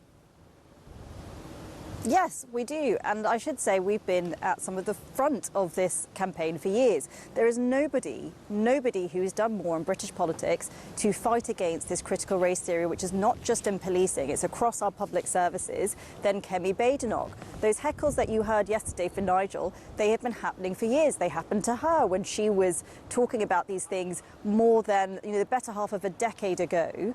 And the problem is this. You have Keir Starmer, who is saying there is no problem, there's nothing to see here, and we know that this is happening. It happened in the case of the Southport killer, where he was not stopped because people were afraid of being called racist. It happened in the case of the Nottingham killer, where a violent offender was not institutionalised because they were afraid of being called racist. This has happened in the case of the Manchester bomber, where he was not stopped because the security guard was frightened of being called racist. It is something I have raised before. It's something Kemi has been raising for years. So Keir is wrong when he says there is no issue. There's clearly something going badly wrong in our public services. But on the other hand, Nigel is wrong, because what he is offering people is just anger. And actually the job of the leader is to understand the grief that our people are feeling having seen this gross injustice, but also to show them the way out, to show them how we can change the system. And I would argue that in the last year, we think these race action plans, all of these things are bad, but there's been a new thing added to the mix, an Islamophobia definition, which is doing the exact same thing, trying to tell our public services they should prioritise anti-Muslim hostility over doing their job and protecting the public from harm. I've been at the forefront of that campaign. My party has. Where have reform been? There's been this opportunity to change things, and they have been nowhere. So when that hard work to actually change the system has been taking place, they're nowhere, and yet they're now doing these sort of social media videos at this moment. So I agree with this premise that there is two-tier policing, but I also think it's the job of political leaders not just to feel the anger of the nation, but to show them the way out, to show them that change. And only Kemi is doing both of those things, is understanding why people are angry, but also fighting to change the system that got us here. I think we both agree that Starmer, to me yesterday, was guilty of hiding behind the family, because he will not and refuses to, because it will tear his party still further apart, dare to criticise or admit there is two-tier policing for fear of losing a certain part of his electoral base. But we know we're in this weird, Claire, political position where, you know, when those Mandelson files, the remainder of that was put out the other day, all it was about McFadden and which minister had been toadying up to Mandelson. There's a great story in the Times today that Darren Bloody Jones, I mean, I never realised there was a Secretary of State to the Prime Minister.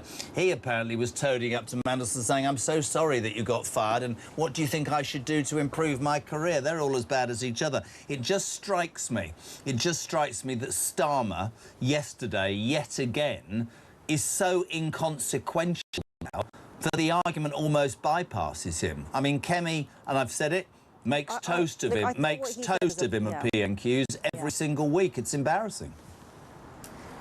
And I thought what he said was appalling, for the record, because what he said is that there's no problem in policing, but they have a race action plan which literally says we should treat ethnic minorities differently.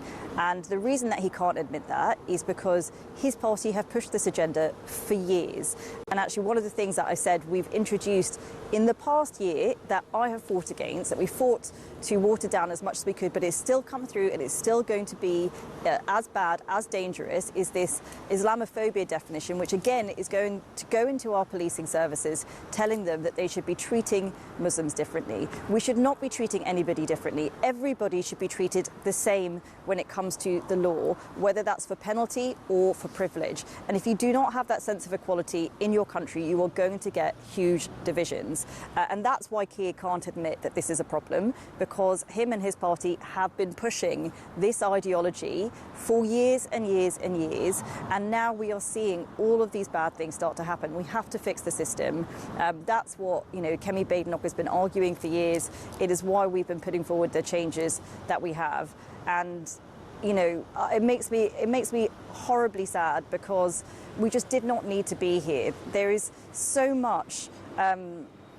We've lost this idea of common sense. The idea that you've got a race action plan. This is what it says. Well, let's talk. I know what it says, because we were reading. It's mad. It's obviously mad. Well, the MPCC, the National Police Chiefs Council. I mean, I was reading it yesterday, and I'll read it again because people dip in and out of shows. Our commitment to racial equity means producing equality of policing outcomes for people from different ethnic groups. So far, so good. But then it goes on. By responding to individuals and communities according to their specific needs, understanding that these will be racialised. So then it gets me completely. It does not mean treating everyone the same. And Claire, I have said this about the failed grooming gangs inquiry, which I lay at your party's door and Labour. I'm just being totally straight. I've said it about all sorts of situations. I've said about Henry Novak. I don't care what country you come from, the colour of your skin, your religion, your creed. To rape an 8-year-old girl or to stab an 18-year-old in the cold light of day to death on our streets, you do not deserve to have liberty in my country. And we need to get away. I mean, overnight, this is what I wanted to put to you. It seems that officers, I mean, Lord Walney said only 1 in 7, but it emerged that several hundred police officers in Hampshire felt controlled and pressured to feel certain ways during diversity training. A day-long course titled Inclusion Matters taught the Hampshire officers about racism, unconscious bias, privilege and the importance of being an ally. Quick question to you. Do diversity training days need to be scrapped? Absolutely, but like I said, I've been talking about this for years. Kemi's been talking about this for years. It's not just in policing, it's everywhere. It's in our social services. There was a case, Sarah Sharif in Surrey, where a child who was 9, she died because the services did not want to seem racist and pursuing her father, who was committing this horrific abuse against her. We've seen this in the case of the Nottingham killer. A man was not institutionalised, even though he had this history of being violent, because they did not want to put more black men into mental health institutions. We have to stop prioritising anti-racism, or whatever you want to call it, over protecting the public from harm. That is what these services jobs are, whether you're in police, the mental health services, whether you're in children's social care services, the people that are meant to stop things happening like the grooming gangs. That is your priority, protecting the public from harm. And yet all of this bad ideology, it's clouding their judgment. And look, the thing that I would say is I have a huge amount of sympathy for people in the police and these services, because we don't have to do that. We don't have to walk into these situations and decide what is dangerous. We don't have to make those split-second judgments. You know, we're sat here talking on TV. We don't have to do those incredibly difficult things where everything relies on our judgment in a split second. And what is happening is that judgment is being clouded. We are, you know, putting in this training which is telling them to prioritise something else rather than public safety, and that is what is wrong. You would understand I have to do this job in a certain way, and I have all people from all parties. I have a text message I want to read to you, Claire. I know that you'll answer it correctly. She says, Claire Cortino, says Nicola in Norfolk, seems to forget, like many Tory politicians, that all this DEI nonsense infecting the very public institution she's just talked about for years thrived under the Tories, and yet the last 14 years did little to correct it.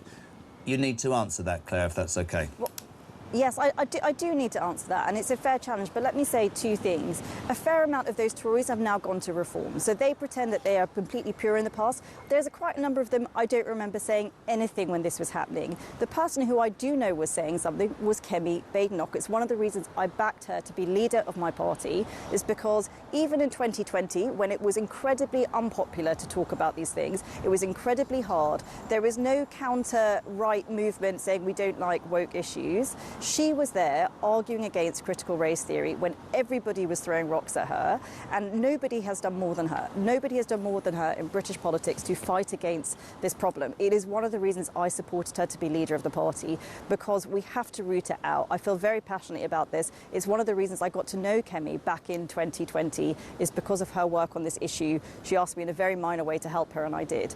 So I understand when people say, oh, these things happened 14 years ago. I was not there 14 years ago. Kemi was not there 14 years ago. And some of the parties who are trying to pretend that they're completely pure in this, they now have a lot of Tories who were there 14 years ago. So, yes, we all need to change. But I think the most important thing that I want to say is it is not enough just to take out a few action plans. It is not enough to take out a few officers. You have to root out the ideology that has spread across society, which tells everybody that racism is the worst thing that can happen to you. It is not the worst thing. Murder is worse. Child abuse is worse. Serious public harm, acts of terrorism, these things are worse. And we have to put everything back in its proper order and make sure that the public services who are there to protect the public can do their jobs. Great to have you on, Claire, genuinely. Sorry about the wind, but thank you so much indeed for joining us on Talk Breakfast this morning. Claire Cortino, Shadow Minister for Equality and Shadow Energy Secretary. I didn't get the chance to tell her what it must be like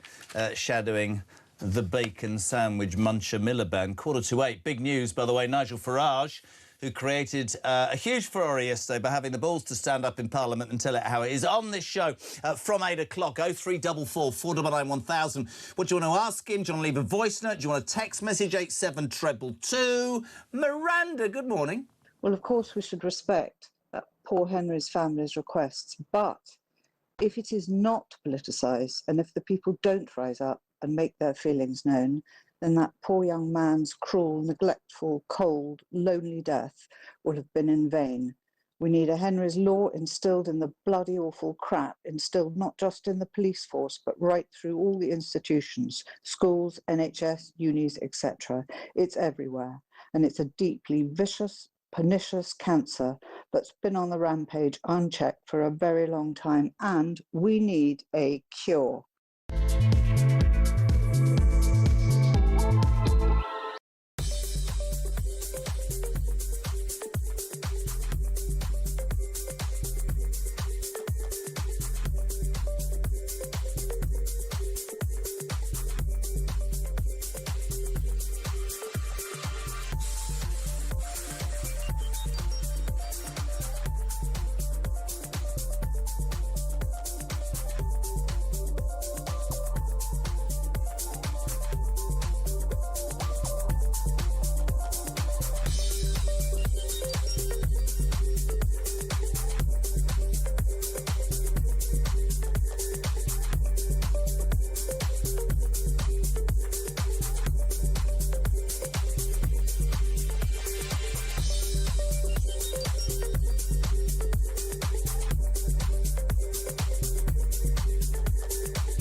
across the UK. On DAB+, on your smart speaker, on your smart TV, and on your side. This is Talk. Welcome back. We're just struggling under the knowledge that Harriet, the work experience girl, has to write up a report tomorrow on her experiences on The Breakfast Show. Christ, I feel sorry for her. But anyway, big news for her. She's here next week as well. And Christian's going on holiday, not going camping. Am I allowed to say where you're going? Going to Ballstall with his other children. And the work experience girl probably end up... Harriet will probably be producing the goddamn show the way it's going, because they've given me somebody called Dean. I can only describe Dean. Dean's currently in Marbella or somewhere like that, in Gucci shorts that aren't Gucci, in his head. I think he's actually in Villamora. Dino's a bit of a... think Mark Wright when he was 20. Fascinating. 0344 499 1000. Text to 87222. Let's go to London. Nigel, you're 15 minutes early. That's not Nigel Farage, is it? No. I'm not as good looking as him, but then again, I'm not as old as him either. But we're both Nigels, and we're fading out, as you probably know. How are you? I'm all right. How near is your mouth to the phone? I feel like you're swallowing it. Can we move your gob back a little bit? I can move it back a moment. Is that better for you? I'm speaking more gently now. Very good of you, sir. What would you like to say? Well, I want to talk about the appalling legacy of the police over the treatment of Mr. Novak, who died in their hands. I think what hasn't come out from this story, and I've lived in America for 41 years, is the difference in policing. Now, over here, I'm sorry to say, I'm sure a lot of people, police are just not accountable. In the United States, if this happens there, the police officers would have been named, would have been photographed, would have been ID'd. All the evidence would have come out for everyone to scrutinise and see. Here, it's just like a bit of a white wall cover-up. Why is it only the deputy chief constable came out and gave a statement last week, not the chief constable? Why is it loads of MPs are just scared to hide behind this story? And why also is it, Jeremy, and you're going to recognise what I'm going to say to you now, is that newspapers didn't really pick up on this story until only a few days ago. They sort of put it back down the back of the book. We know exactly why. It's the same. I mean, I was sat here on Tuesday doing this story, and it got to 8 o'clock. I was looking up at Sky. I was looking up at the BBC. They're talking about pricing and they're talking about Russia. Nobody was doing Henry Novak before Talk, and that other station I'm not allowed to mention. It's true. We led the way in this because it's absolutely front and centre to what's going on in the United Kingdom. I agree with you, and I'll take just a quick point because I've got to move, but you talked about America. I said to every politician yesterday, and I'm bloody well complete doing it, when George Floyd was callously murdered and those police people in America were name-shamed and jailed good, the whole world took the knee. The whole world took the knee. The whole world was outraged. Sadiq Khan tweeted, rightly, it ignited fury. Farage stands up and says, you know, there's fury and gets lambasted. Where's the minute silence for Henry Novak in the Commons and the Lords? We had that 6 years ago with George Floyd. That's not wrong for me to say. They didn't want to talk about it because it would pose too many difficult questions about certain groups in this country, and that would alienate. If you star me, you're going to alienate a voting base. That's what I think, pal.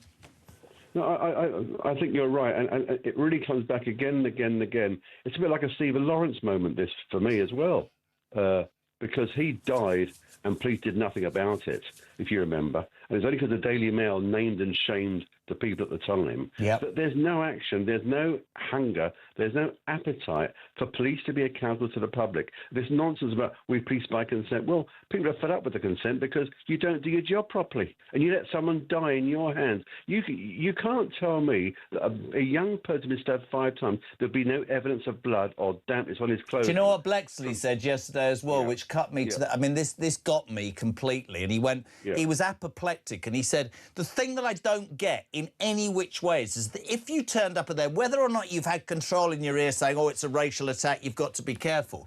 If you walk into a scenario, he said, and he did 35 years, whereby the assailant, right, the man who apparently has been racially abused, is slumped against a wall and being held up by the brother of the person who actually stabbed him, you'd go, hold on a minute, and more than that, I could hear that boy's life draining away in his voice. You could see the pallor colour of his skin. And the bloke went, he said, I've been stabbed. He went, I don't think so, mate. I don't care.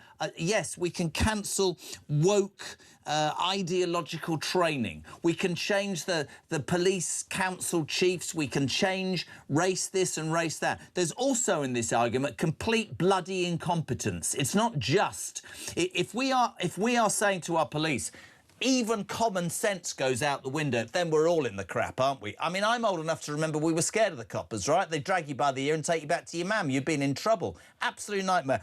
Nigel, thank you very much indeed. Alan, good morning.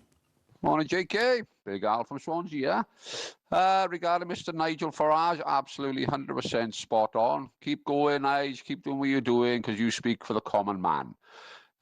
These lefties, right, for the last 30 years, have been pushing their agenda, infiltrating all the establishment, police, university, you name it. They've taken over. And if we now, the 90% of the normal people in this country have a disagreement, I say, well, hang on now, we think that's a bit ridiculous. They call us intolerant, racist, bigoted, full of hate. Well, if we were that bad, how have they got so far in our institutions for the last 30 years? If we were intolerant. But now we're saying, well, enough's enough.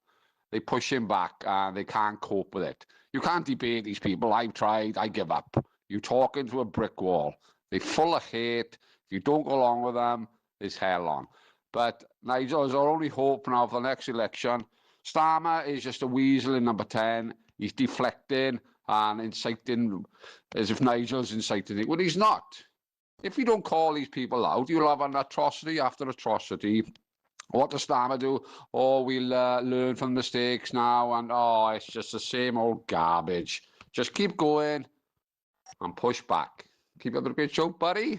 Shut up. Always good to have Christian's dad on the show, Alan there from Wales. Don't forget Nigel Farage exclusively on this programme after the news at 8. We'll say a very good morning to Talk's intrepid reporter, Samara Gill. Hello. Hi. Where are you? What's going on? I thought you were coming in to say I haven't seen you for weeks. I know. Well, yeah, I guess we can talk about that after the show, can't we? Oh, that's put me right in my place for 5 minutes, hasn't it? Darling, I don't think I've ever seen an outpouring in the last week of what I've seen an outpouring on. This Henry Novak story doesn't go away. What seems to have captured everybody's imagination today is that we have a politician in Nigel Farage who's on this show in 10 minutes who had the balls to stand up despite being berated by little MPs shouting out to actually say that this is going on. He was absolutely lambasted by the BBC and by politicians for daring to say, and I quote, pure cold rage. And yeah, I found a tweet after George Floyd died in 2020 from Sadiq Khan, which said it has rightly ignited fury and anguish, not just in the USA, but around the world. They can't handle the truth, can they, Samara? They don't want to know the truth. They're in complete denial about the truth. And it's so interesting and almost... It makes me think that Henry Nowak's death was not in vain because we're starting to actually see the people who care about this country, who care about the real British citizens, and those who couldn't give a toss. Those who sided with a fentanyl addict who had a very dubious past and shoved a gun barrel into a pregnant woman's belly. I'm talking about George Floyd. And Henry Nowak, a Southampton University 18-year-old student who did absolutely nothing, was found guilty of no racism and died in custody with absolutely, I mean, with no... dignity. It just pains me, this story. I mean, Vikram Digwa, it's now coming out. I read the whole court document. He was offered special food in custody. He wasn't even handcuffed on the scene, and he was the murderer. You know, there's so much in this, and that shows you how weak the system is and how weak it has become. And I think that's why people are getting so upset about it. But Farage's words have reverberated around the world. I was just talking to an Australian outlet about him, and they're saying over there that he's more prime ministerial than what we've got in number 10 right now. I don't think that would be difficult. I agree with you. I saluted the fact that he had the courage to talk about what people were feeling. And of course, they came out, certainly Starmer, and said, you know, you're building a division.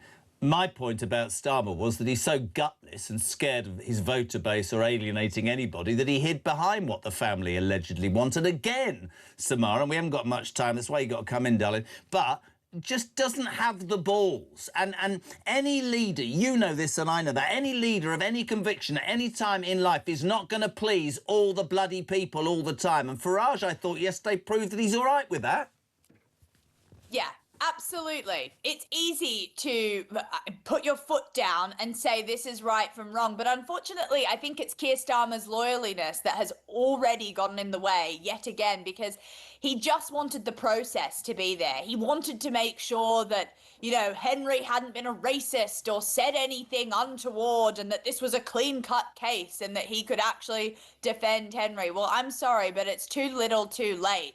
And all his DEI policies and the way that he wants to, you know, not upset the far right. And this whole thing about I did want to make sure the process was done is also a blatant lie, because he came to Southport straight away and started calling everyone far right, you know, risers after, even before those cases were done, even before people like Lucy Connolly had their day in court. So it's quite ridiculous to see him do that. And I want to see him take the knee for Henry Nowak, but I know that it won't happen. Just very quickly, I've got to move, but yesterday I said to all the politicians, you'll like this.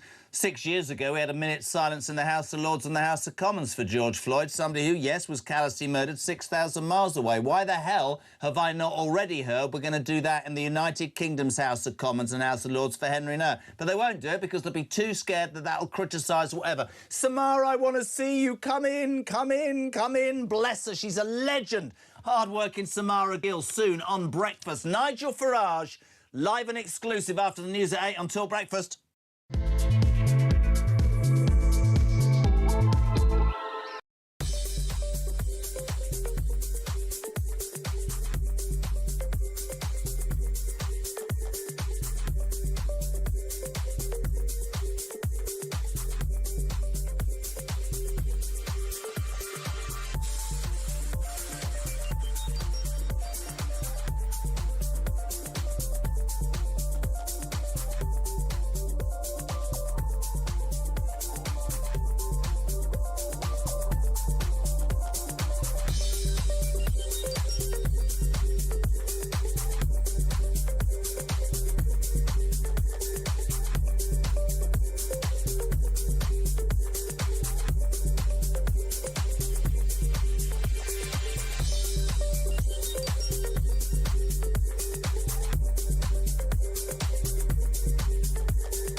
Some breaking news this morning revealed that under the Terrorist Act, 242 people were arrested in the year to June of this year. That's something you can indulge in as to all the people who aren't going to prison because, well, there's no prison spaces. So this is a Talk exclusive we've been looking at. I said, you take these cuffs off me and speak to me like a human being rather than a common criminal. You're just left wondering, does these people who lead us actually hate Britain? Yeah. Do they not love our country and everything that we've stood for?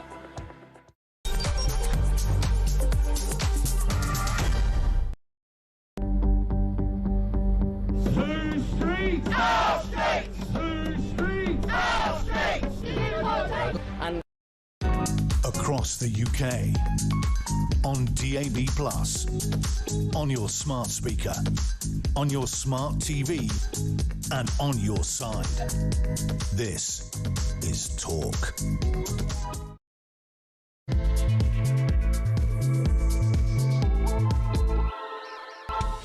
Welcome back or welcome along. Just gone 8 o'clock. We're live across the United Kingdom. This is Talk Breakfast. This is, of course, the home of common sense and the home of the alarm clock Brit. There's only one story in town, my friends.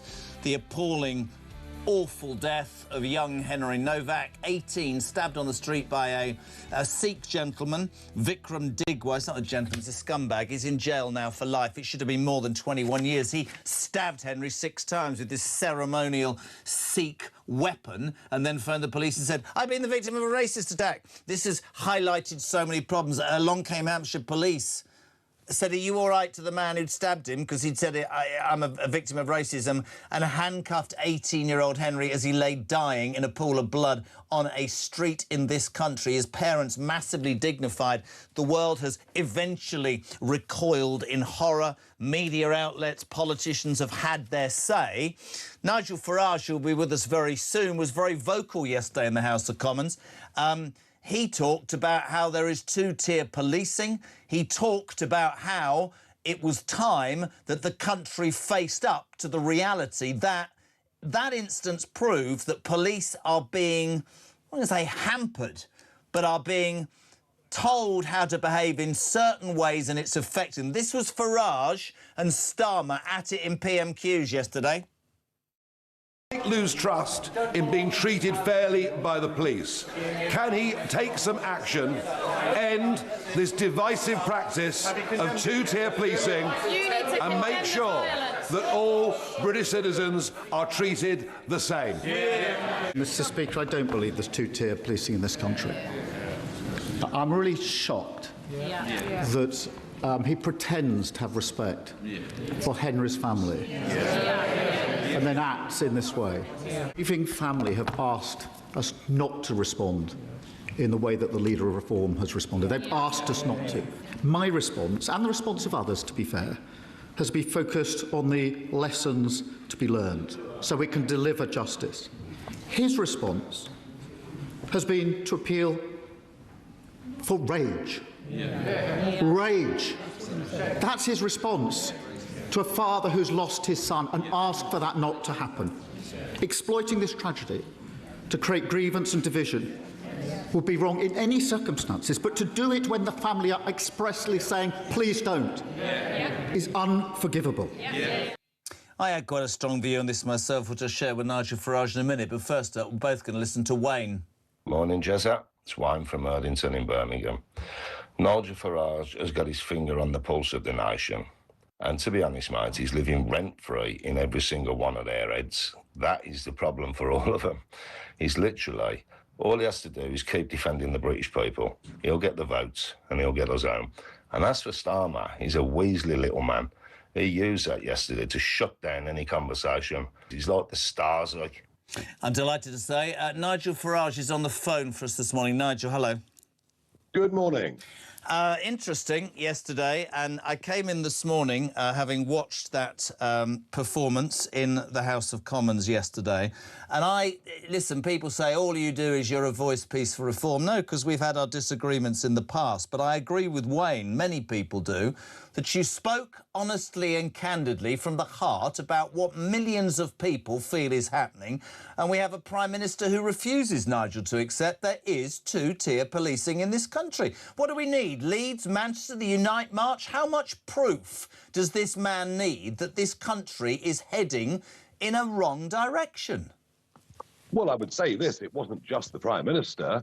About 600 of them seemed to be screaming at me.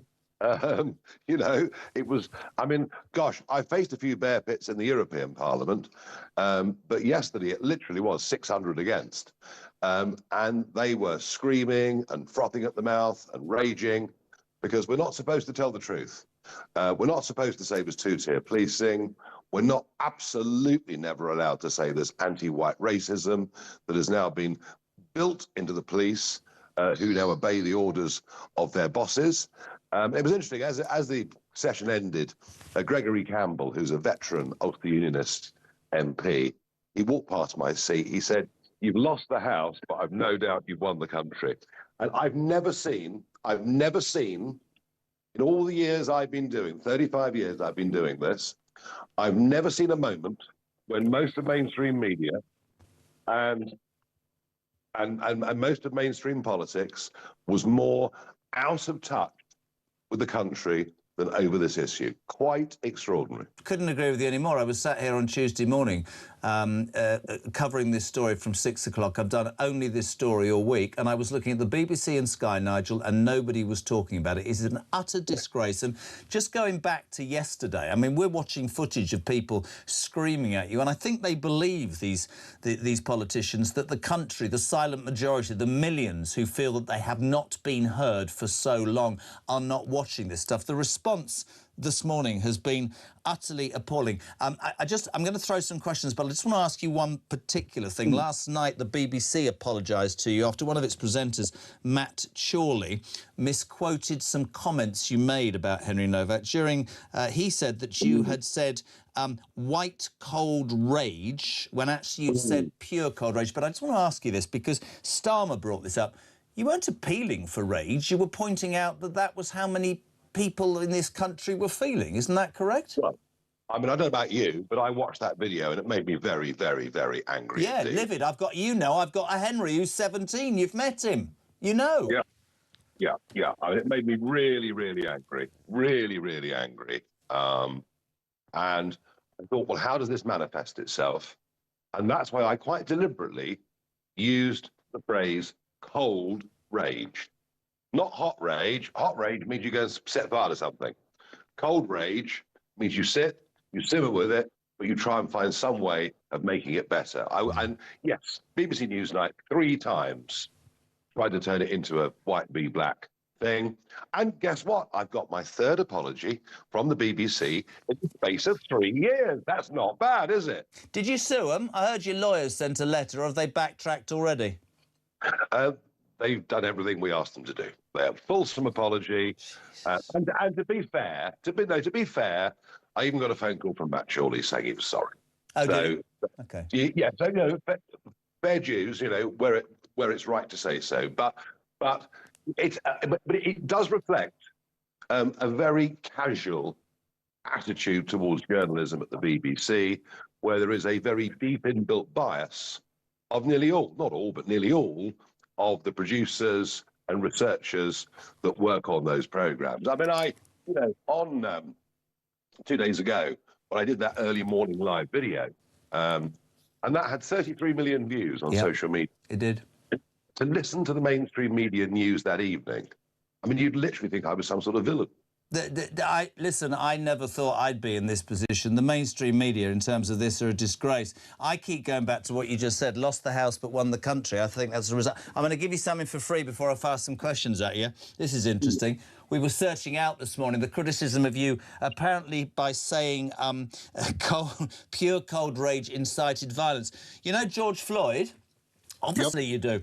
The death of George Floyd in 2020 ignited all sorts of response. Footballers, actors, politicians, including the Prime Minister taking the knee. And Sadiq Khan, my least favourite person in the world, tweeted this, Nigel Farage. This is great. The death of George Floyd has rightly ignited fury and anguish, not just in the United States, but across the world. They're all the same, aren't they? Hypocrisy, double standards, all completely stuck into this bizarre mentality that somehow racism and prejudice is only something that happens to black people. And what I was saying, by the way, about 2-tier policing, about the direct written instructions that you can read in ink, handed down from all the top police chiefs, I think you'll find today, you start to read your newspapers and you'll discover that I'm right. The other interesting point is the Prime Minister saying, isn't it disgusting that Mr. Farage should go against the wishes of the family? Well, Henry Nowak's sister has been reposting some of Robert Jenrick's stuff on TikTok. All right? So the Prime Minister is wrong at every level. 600 MPs are wrong at every level. And I promise you this, if we carry on through our policing and through our justice system with perceived or real anti-white discrimination, I am actually fearful for where we're headed. See, many people that watch this absolutely agree with you. Few questions from listeners, if you're all right. Is Starmer the hypocrite, says Mary, using the family as a shield because he doesn't want to upset his voter base? There's some truth in that, but I don't think it's the voter base that worries him as much as his own backbenchers. I think they're the ones that are the high priests and priestesses of wokery. And to them, they will never, ever admit anything like two-tier policing, two-tier justice. And by the way, I mentioned anti-white discrimination. What I should have mentioned was anti-Jewish discrimination as well. Yes, those Palestinian marches every weekend, and yet 4,000 police in riot gear sent to the Unite March. Nigel Farage, do all diversity training schemes need to be scrapped? The whole lot. The whole lot. This is where the poison starts. The poison starts. I had a lot of emails from serving and ex-police officers. One guy said, I was recently sent on a 2-hour race training course. I was told of my white privilege, of the institutional racism in the police force, taught about Black and South Asian history, and lectured for 2 hours by left-wing political activists. And another one I spoke to on the phone said, look, there's only one thing I fear as a police officer in terms of losing my job, and that is a member of the public making a complaint that I've acted in a racist way or not acted to intervene in a racist incident. If I miss a murder, if I miss a stabbing, well, that's too bad. But if I miss an accusation of racism, I will be suspended immediately. So it starts with DEI, it goes all the way through.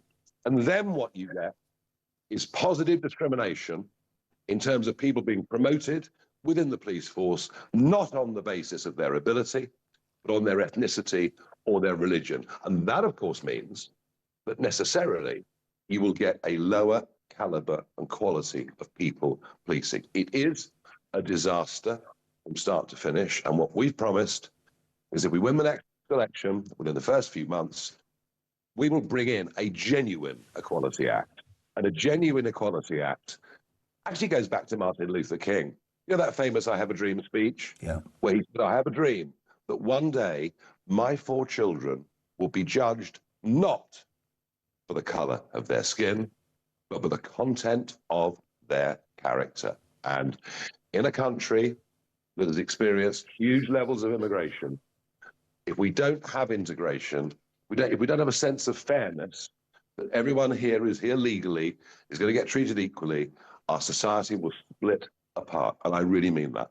I've got 2 more, they're very quick. The National Police Chiefs Council, the NPCC, I mean, that document yesterday that said it does not mean treating everyone the same. Would Reform, if elected, do all it could to deal with the National Police Chiefs Council, says Dave? I think the fish rots from the head down. I feel desperately sorry for police officers on the ground being made to police in an overtly political way when neutrality has been thrown out of the window. And I think many of those people who are police chiefs should frankly not be in their jobs.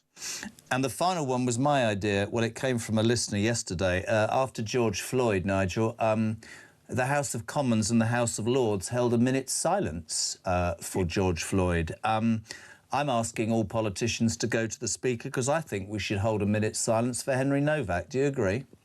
Well, if we believe in equal treatment of people, and if we believe that people who are being held down and cuffed for the police say, I can't breathe as they die, then we absolutely have to.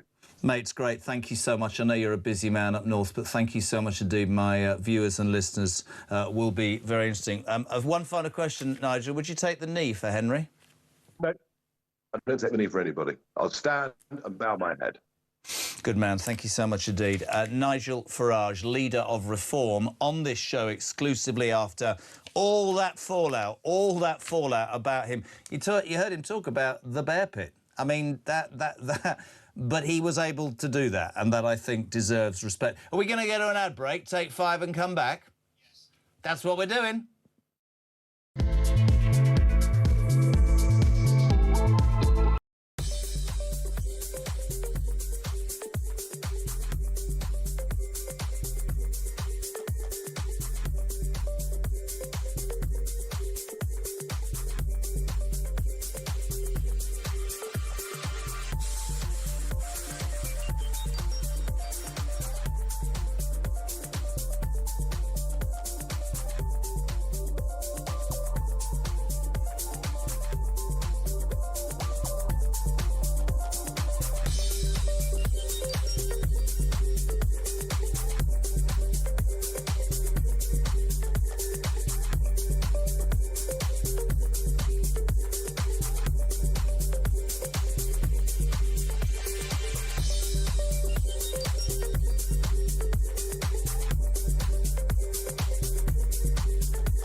they found a label now, Ian, which allows them to sit at home on tablets, wasting their time. Wow. You know, you've got the welfare state, I've already said, wonderful thing, isn't it?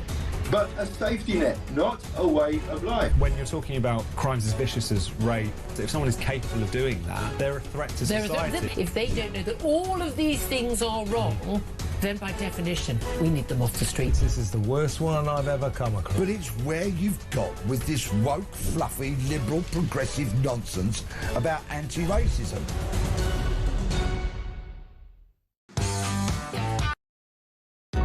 Across the UK, on DAB+, on your smart speaker, on your smart TV, and on your side.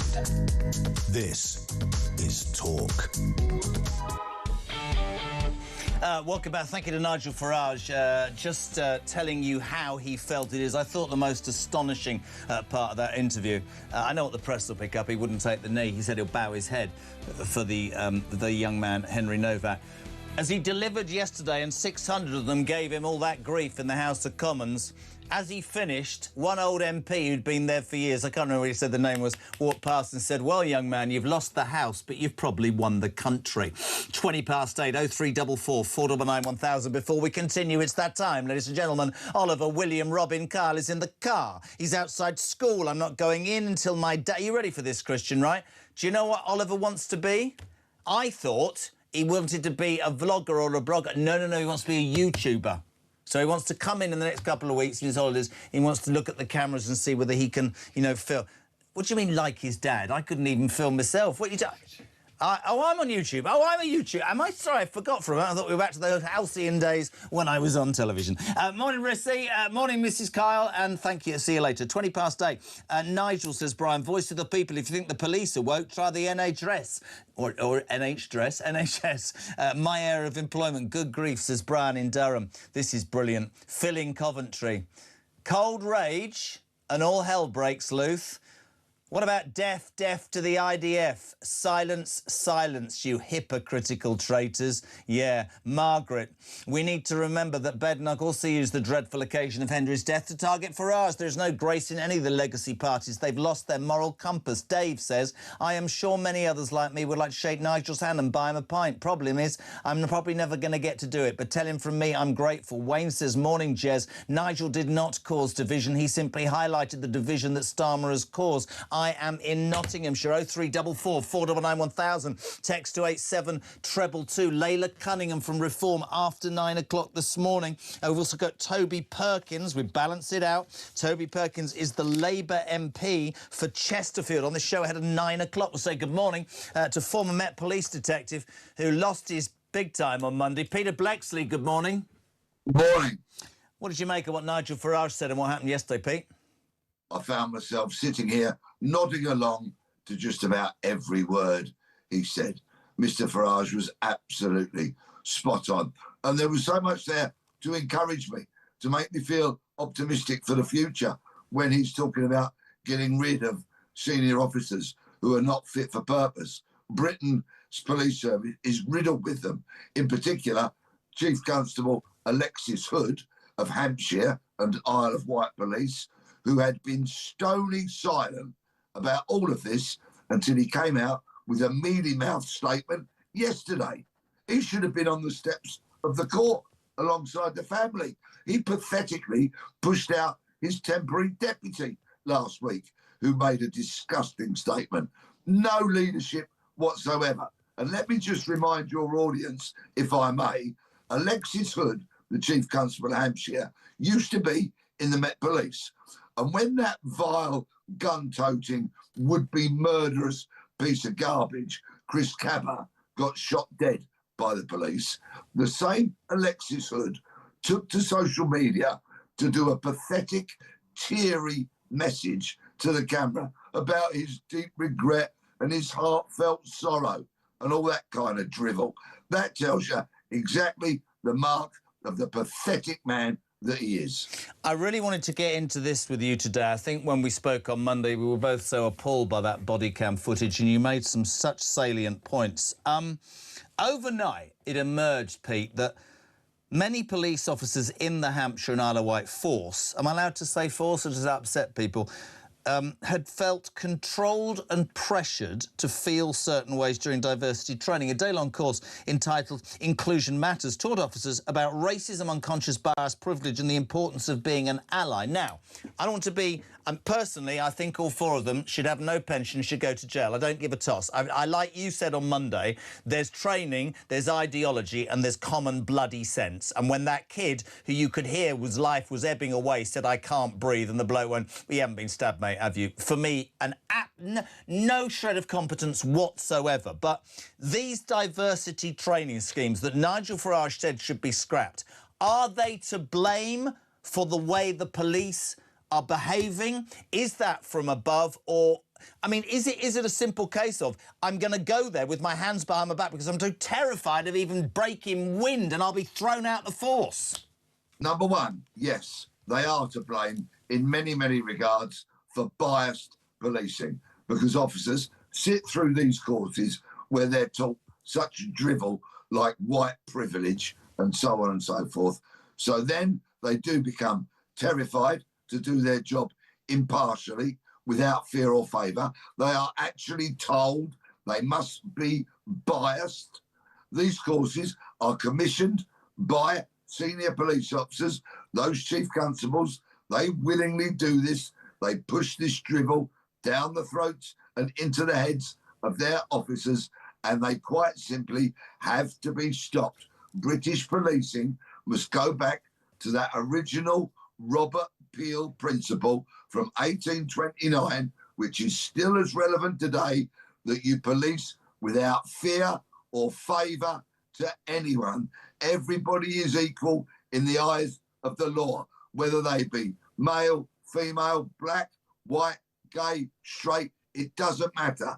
You treat everybody equally. That's what policing should be. I mean, to me, it was extraordinary because it's patently obvious. Is there 2-tier policing in this country? There's multiple tiers of policing, or inconsistencies, as I call it. And that's to be expected because policing is imposed by people, and some people will do a job in one way and others do it in another way. But the rampant kind of contradictions and inconsistencies we see that aggravate people so much are when pro-Palestine marchers walk through the streets of London every other Saturday chanting for the extermination of a whole nation of people because they follow one particular faith, and the police watch it, do nothing, let them walk on by and appease them. Then we have other marches organised by other people, and entirely peace-loving demonstrators turn up to be confronted by police in full riot gear. There's an inconsistency for you. There's an example of 2-tiered policing. I don't know whether I should ask you this, because, well, of course, I mean, I created you, I can ask anything. Did you have to do diversity training, Peter? No, I most definitely did not. What would you have done? I've dropped my wire out of shocking asking you. What would you... I mean, how would you have handled that? I sometimes wonder about my old man, how he'd have dealt with some of the stuff that goes on nowadays. How would you have handled that? I'm sorry, I've got the wire caught round my toe. Just don't carry on talking. I'd have stood up and I'd have walked out. Would you? I would not sit there and allow myself to be subjected to such bias, which flies in the face of what policing should be. This stuff is dangerous, it's damaging, and it's discriminatory. I mean, I think that is the point. If you read the NPCC Council Chief's thing yesterday, it said it does not mean treating everyone the same. I mean, we said this Monday. I'll say it again until I'm blue in the face. I think that, you know, perpetrators of crimes against kids, paedophiles, people who think it's OK to carry ceremonial weapons and stab young men in the streets where they die in a pool of blood, I don't think they deserve bleeding liberty in this country. But perhaps even more than you've said it, what terrifies me, I'm 60, I'm allowed to say this, is that the perpetrators of crime seem to be finding excuses via the left wing of this country, or the do-gooders, or the people who think they're better than the rest of us, to get away with behaviour that the world that I live in, or the world I came from, was repugnant and wrong and should be punished. It's not difficult. We've both been around a while, OK? And you, I'm sure, will remember photographs of senior police officers standing with minority groups holding their flags, whether it be a pride flag, whether it be the flag of a nation, whether it be the flag of some other minority groups, thereby expressing their bias towards a minority. This is the rot. This is how deep it has set, because it's been going on for a long time. There is a very senior police officer, picking up on what you just said about paedophiles, who openly stated that he believed sex offenders should not all go to prison. Number one, it's not his job to talk about sentencing, because that's a matter for the courts. And number two, what a pathetic thing to say. Paedophiles like Hugh Edwards should be rotting in prisons, but they're not. Couldn't agree anymore. Just final thing I wanted to ask you. I thought this was really interesting as well, with all the argument yesterday of Farage and, you know, Starmer and two-tier policing, and somebody texted this morning, Pete, and went, well, look at Leeds, look at Manchester, look at the Unite March. But former Home Secretary, I mean, Labour grandee Jack Straw warned overnight that police anti-racism guidelines had gone too far in the opposite direction since he oversaw the inquiry into Stephen Lawrence's murder more than 25 years ago. He said there's been an overcorrection by the police. There's no doubt in the past there were examples, but he's absolutely spot on, Jack Straw, isn't he, Pete? He is, and whilst I detested so much of what the Labour government of 97 and thereafter did, at least in that cabinet, you knew there were some sharp brains, Jack Straw being one of them. Keir Starmer, that pathetic excuse of a Prime Minister, should look to Jack Straw and listen to what he says. I'm going to finish this on, because it'll end up me playing the thing. There is, of course, an election in Makerfield. I'm doing this quite deliberately on June the 18th, and we'll play the list of candidates in a minute. But one thing that was brought up by Poppy Coburn earlier, which I'd love your response to, is, somebody hasn't talked about the Henry Novak murder, have they? Somebody hasn't talked about police two-tier policing.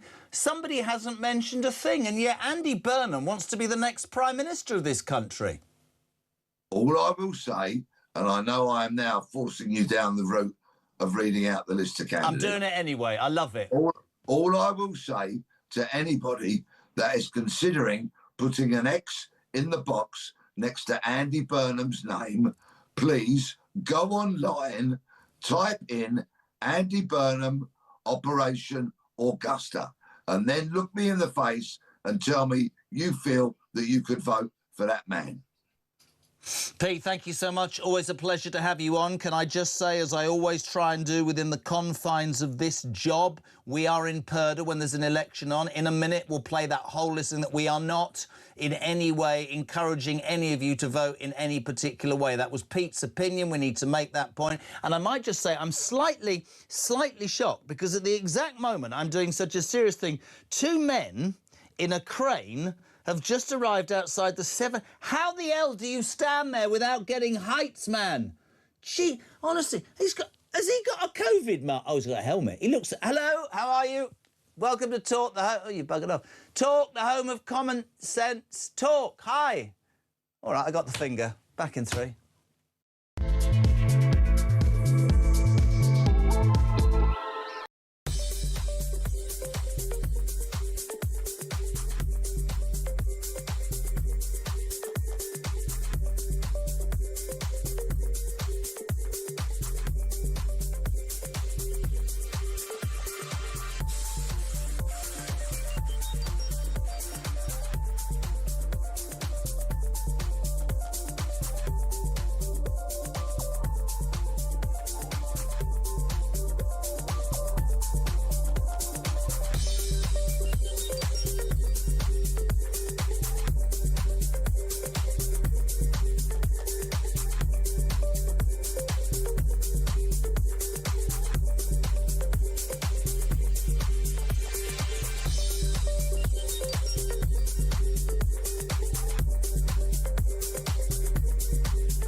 across the UK. On DAB+, on your smart speaker, on your smart TV, and on your side. This is Talk. Welcome back. What is it, 8:35? We are live across the UK. This is Talk, of course, the home of common sense and the home of the alarm clock. Brit, thank you very much indeed for tuning in today. If you do want to be on the show, 0344 499 1000, text to 87222. Loads of text. Phil, when Starmer replied to Nigel, he spoke of lessons to be learned. This is a stock political phrase that the public are sick to death of hearing. As we know, it means sod all. Brilliant. Morning, Jez. Says Steve in Northamptonshire. Starmer should be made to apologise to the House for misrepresenting Nigel Farage as he did not appeal for rage or violence. Good morning to Eileen. Come on, shut up. It's so good to hear Nigel speak from common sense and be the voice of the people. Hi, Jeremy. This is really interesting. Dr. Jay Singh, I'm a long-time viewer of your show and I'm a proud British-born Sikh and a consultant neurosurgeon who feels it is important to make one point absolutely clear. I fully condemn the murder of young Henry Nowak. His killing was horrific and my thoughts will always be with his family and loved ones. However, I respectfully ask that this terrible crime is not used to unfairly attack the Sikh faith or the wider Sikh community. The kirpan is a ceremonial article of faith worn by Sikhs as a symbol of duty, discipline, restraint and the protection of others. It is not a symbol of violence. Calling for a ban on the kirpan would not make the public safer. It would simply create more division, punish law-abiding Sikhs and blur the important difference between religious practice and criminal behaviour. Please make that distinction clear on your show. By all means, criticise the murderer, condemn the crime, demand justice for Henry Nowak. Please do not allow this tragedy to become an attack on the Sikh community or the Sikh faith. Dr. Singh, not only can I say thank you for that message, but I'm going to respond as I actually responded. What's this? The Sikh Federation said the blaze used by Digbar was not a kirpan. All right. That's what the Sikh Federation said. But I'll say this to you, Dr. Singh. We mentioned this yesterday. There was footage in the midst of those riots. There was footage of a Sikh gentleman going amongst those protesters on the Monday or Tuesday night in Southampton and shaking their hands. Yesterday, there was a Sikh community and religious leader who came out and apologised to the family, which I have to say sums up my feelings about the Sikh community's response to this, which have been fantastic. And many of the criticisms, Dr. Singh, about when we see other attacks and when there have been, the Manchester bombing, there was a large outcry for members of the Muslim community to come out and have their say and apologise, and they didn't. So I think that point is very, very relevant, and I completely agree with you. Edward, good morning. Good evening, good morning, Mr. Kyle. This is Edward from Salt Lake City, Utah, watching you on YouTube. Sir, I can tell you this much. Nigel Farage is not stoking division. He is pointing it out. He is bringing it out into the sun, and he is holding it up into two-tier Keir's face like it's a rotten piece of meat that Starmer needs to dispose of. There you have it from Utah, the mountains. Can I do what I said I was going to do? Peter Bletchley talked about the Makerfield by-election. We're in Purdah, which means we have to be balanced. We're not intending in any way to tell you how to vote. It's entirely up to you. Here, my friends, is a list of the candidates. Jake Austin stands for the Liberal Democrats. Count Binface for his own party, Count Binface Party. Andy Burnham, of course, the Labour Party. Dan Clark, the Libertarian Party. John Dyer for the Independents. Ed Gemmell, the Climate Party. Paul Gould, the Independent. Alan Howling Lord Hope, the official monster raving loony party. Robert Kenyon, Reform UK. Robert Pownall, Protect the Wild. Rebecca Shepherd, Restore Britain. Sarah Wakefield, the Green Party. Peter Ward, Rejoin the EU. And Michael Winstanley, the Conservative Party. That's your list of candidates. If you want to be on the show between now and Julia at 10:0344 499 1000, text to 87222. I've said before, this morning we've had Nigel Farage, the leader of Reform. We've had Claire Coutinho, the Shadow Energy Secretary and Equalities Minister. We've spoken across this week to people from all divides. We spoke to John Woodcock, now Lord Walney, the ex-Labour advisor on violence and disruption. We're now delighted to say a very good morning to the Labour MP for Chesterfield. Good of him to come on. Good morning, Toby Perkins. How are you, Toby? Hi, good morning. Very well, thank you. Now, a lot of my listeners respect the fact that somebody from Labour is coming on, and I share that. But many of them are having a bet that the first thing you're going to say is that Keir Starmer was correct and that Nigel Farage was in the words of your leader, creating unrest by daring to approach the subject he did. I'd love your take on what happened in the Commons yesterday, because I just want to say this very quickly. The behaviour of many MPs went around the world, and many of the electorate in their millions are less than impressed. Well, so in terms of what was said, I do agree that Nigel Farage flew in the face of what Henry Novak's father had asked for. I absolutely share Nigel Farage's and everyone else's disgust at what we saw here, and our hearts go out to Henry Novak and his family. And it's incredibly important that we understand what happened here. But to come to a conclusion that just fits your worldview and to stoke up that division in the way that Nigel Farage did, in the express against the express wishes of the family, I think was hugely disrespectful. When you say against the... And listen, I've had all sides on this show, Toby, and you know that, and that's what I want to make this show, and I'm just giving you facts. You said that he went against the distinct wishes of the family and stoke division, right? Which is really interesting, because many people feel that your leader hid behind the family to avoid criticising the police and the situation or the answer or the suggestion of two-tier policing for two reasons. One, because he didn't want to upset a certain group of voters, and also because his febrile backbenchers won't allow him to basically break wind or upset anybody because it'd be out the door. And I think that is a perfectly justifiable criticism. You talk about a worldview, maybe I'm wrong. Millions of people in this country believe there is two-tier policing. Think Leeds, think Manchester, think the Unite March. And to me, Starmer stuck his head in the sand. And you can label Farage. I'm not even talking about Farage. I watched a bunch of MPs not liking what they were hearing and acting like kids. I'm being serious. Well, the truth is that we know we did have two-tier policing. The Macpherson report absolutely exposed the fact that black people were treated in every regard worse in our policing and criminal justice system. We actually did a Home Office Select Committee review 20 years on from Macpherson that found that whilst there had been improvements, actually in every single regard, black people continued to do worse. And so it is sensible to try and address that.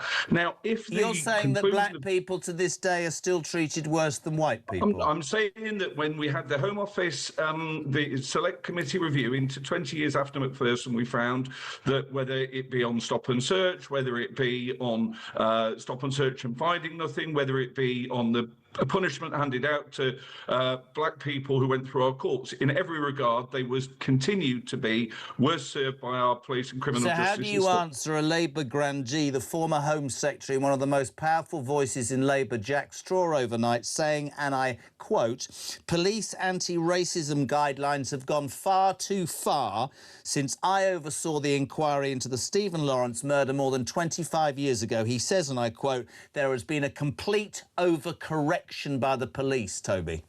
I think it's really important to discover if that's true. I don't know what Jack's evidence is for that.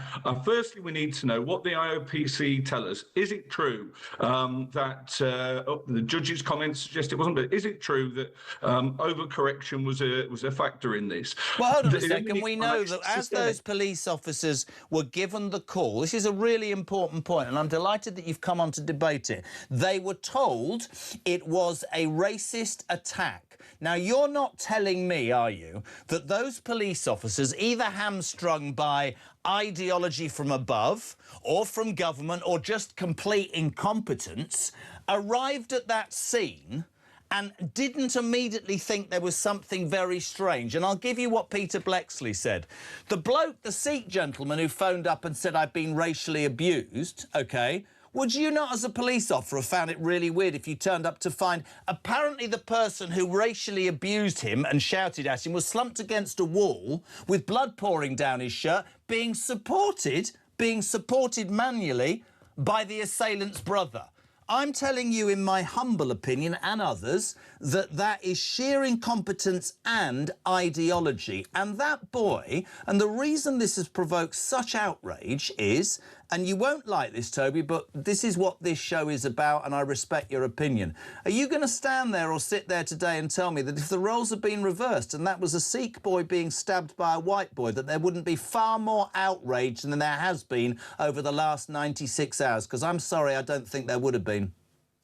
Well, I think there's been absolute outrage right across the country. Not and initially. I share that outrage. Not initially. I think that in terms of what the police did, they were told they were there for a racist incident. They got it horribly wrong. They will need to answer for that, and the IOPC need to investigate. But I think it's too early to say that it's because the victim was white and the lying murderers were Asian that is why the police came to that conclusion. I just think that we need the facts here. If Henry Novak had been Asian and the murderers had been white, and we'd had the opposite situation, would Nigel Farage have been furiously raising this in Parliament? I suspect he wouldn't. I'm not talking about Farage. I'll give you an example, because I've done 4 days of this, and I'm not trying to sound like a know-it-all. I love this debate, but the death of George Floyd, right, Toby? Every single person, quite rightly, the callous murder of a... It didn't matter that he was a criminal who stuck a gun in a pregnant woman's belly. The fact of the matter is he was taken out by some incredibly appalling police work, and quite rightly, they were sent to prison. I actually hope these are. I'm just being straight. But the world recoiled in horror. Politicians, footballers, activists, actors in Hollywood took the knee. Sadiq Khan, listen to this, answer this. Tweet 2020, the death of George Floyd has rightly underlined, ignited fury and anguish, not just in the US, but around the world. Now, might I be so respectful as to suggest that saying it's rightly ignited fury is no different than Farage saying, I feel pure, cold rage. And yet Sadiq, no disrespect, Starmer, quite rightly, and others were outraged. I didn't feel or see that outrage. I saw the mainstream media, because I was doing it, and one other station... Actually, I'll say it, GB News and Us. It was the only stations, right? I saw the mainstream media ignore this until Tuesday, when it became unpalatable, and then every single newspaper was. I'm not blaming you. I'm not blaming Starmer, but I think we've got to a seminal moment in this country, a bit like immigration. Ian Duncan Smith said to me yesterday, 10 years ago, you couldn't use the word immigration. You'd have been told you were racist. We have an institutionalised problem that the British people, they won't ignore it anymore, Toby. That's just me. I know it's passionate, but that's how I feel. Well, we should be passionate about the appalling policing that resulted in Henry Novak being treated so appallingly in the last few minutes of his life, and I absolutely share that rage. I think that in terms of this case, it was important that we allowed the justice to be served, and those people are going to jail for a very long time. But it is important that we understand, is there something systemic here? And if there is, of course we need to correct that what is being described as an overcorrection. But we don't know that yet. And the judge's remarks, who listened to all the evidence, did not suggest that. So let's calmly find out what's happened here and try and make sure that the appalling heartbreak that Henry Novak's family is going through right now doesn't happen again. Mean this, genuinely good to have you on, my friend. I think it's important to get all sides. I don't want you to think that I'm trying to undermine you. You can say no comment. Are you still behind your Prime Minister and party leader? 100%. He's led us to a big victory, having taken over the party after an appalling defeat. We're having a rough ride, there's no doubt about that, but we need calm heads. We need to support the Prime Minister to get on with delivering the manifesto I and others were elected on. Good, great to have you on. Thank you very much indeed. Toby Perkins, Labour MP for Chesterfield. And for those who will go, oh, I didn't agree with that bloke, well, that's the world, that's a democracy, and it's good for him to come on and say it. Morning, Jez. Says Steve, sorry, can't agree with Sikhs to still be exempt and still be allowed to carry kirpans. If they were smaller and purely ceremonial, maybe, but we're talking about a knife. That was Dr. Singh who sent that. Jay, Starmer spoke about learning lessons yesterday at PMQs. Why is it so hard for that plonker to actually do his job and actually help this bloody country he's supposed to serve? Lessons were not learned after Valdo Cocaine and Axel Rudapicada. Couldn't agree more. JB in Aberdeenshire. I don't know why I did that. Dr. Singh is wrong. The law of this land should not allow any blade, such as their ceremonial weapon, to be carried in public, period. One-tier law, not two-tier law, thank you. And that goes for that blade. Sean in Bridlington. Which, if I carry on like this, I'll probably be off the summer season in. The left are vile. We on the right don't have the slightest problem with Sikhs. They are amongst the most integrated and proudly British groups in Britain. Our issue is with anti-white racist police, judiciary and other institutions. It's approaching 10 to 9. Our work experience girl, Harriet, seems to be doing far more work than anybody else. Got a computer out, probably booking guests. Christian's on the downslope. He's heading off. Can I tell them what? He's going to Butlins in Minehead, ladies and gentlemen. He's going to go every night to the entertainment with his young daughter. He's going to love that, and during the day he had a go at me for going to camping, and he's going to Butlins in Minehead. That'll be fun. He's got his sparkly jacket. What did you say? If you could hear what goes on in the background. He doesn't respond, he just went, "Your next guest is ready." Git. We say a very good morning to political commentator, broadcaster and historian, fellow at the New Culture Forum. We love him, Raif Heidelman-Koo. Good morning, sir. How are you? Good morning. Wonderful to be with you. Did you hear Nigel Farage on the show, or were you busy? I missed him, unfortunately. I have to watch it back. It was really interesting because he said that as he left the House of Commons yesterday, which I still think is the greatest line of the whole morning show, having been literally, how do I put this, subjected to abuse from the entire House, because he had the balls to stand up and say what most Britons believe. One of the oldest MPs, he said, who will remain anonymous, walked past his seat and went, "Well, young man, you seem to have lost the House, but you've probably won the country." What did you make of yesterday, Rafe? Yeah, no, I absolutely agree. And it just goes to show yet again the disconnect that exists in this country between the elites and the rest of the nation. And you've seen the same sort of thing happening. Well, let me put it this way. One of the reasons we've had such a clampdown on free speech over the last 10, 15, 20 years, you could say, the main reason is because of mass immigration, because anyone who tries to speak out the truth, to say the emperor has no clothes and that diversity isn't a strength, diversity is increasingly a great weakness. And if you're someone like Henry Novak and allows too many other people, diversity is a death sentence increasingly in this country now. If you dare to speak those truths, you have to be silenced, you have to be shut down. And I put it to you that were it not for mass immigration and the multiculturalism bandwagon, we wouldn't have the clampdown on free speech, the people being arrested for tweets and so forth, because I think the government, people in Parliament, understand that Britain is a tinderbox waiting to be struck, and so febrile are things in this country right now that it's only by silencing the truth tellers like Nigel,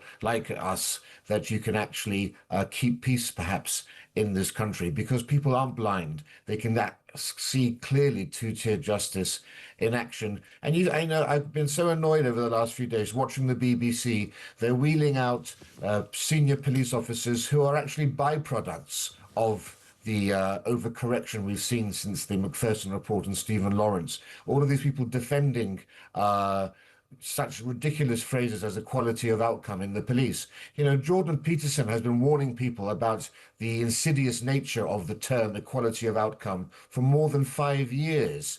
You know, essentially, it's not calling for equality, it's calling for equity, saying, well, there are essentially equality of outcome means we all have different starts in life. Some people are very good runners, some aren't very good runners. Equality of outcome means that you give a head start, you give a push to people who aren't good runners. That's not the way our justice system should be operating. Everyone is equal before the law, and the fact that the police are still using terms like equality of outcome in 2026 just shows you how deep the rot is set into our institutions. You're far more intelligent than me, and I love having you on. We're mates, but in basic layman's terms, and I've said it for 4 days, Rafe, whether it's a grooming gang, I don't care the colour of your skin, your religion or your creed. If you rape an 8-year-old girl or stab an innocent boy through the heart 6 times in cold blood, I don't want you in my society or on my streets.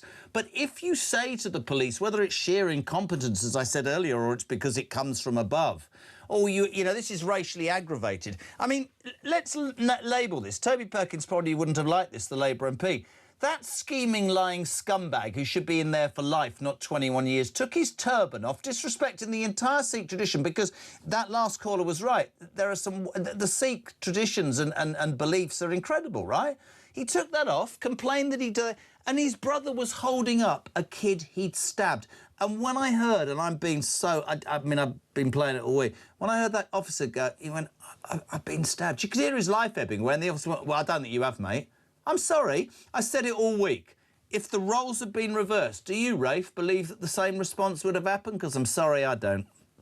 There's no doubt about it. This is the situation we have in this country. When you see two groups now in conflict, be they two gangs, you know that the police will police without fear or favour, allegedly. But we've seen evidence now. When you see things like the Southport protests, where there are white people taking part, the police have no qualms about being heavy-handed. But they are reticent to do so when ethnic minorities are having their own protests. Look at the BLM marches. Look how the police reacted there, even taking the knee to those groups, even though they were rioting as well. That's the situation we now have to understand. We do have two-tier policing. I've said for a week now, I think I was the first person to say that we need a Stephen Lawrence-style report issued like the Macpherson report into the death of Henry Novak. His death cannot be in vain. We do need to look at the anti-white bias. I'd go so far as to say anti-white racism that now permeates the police. But you see, Nigel Farage said that and got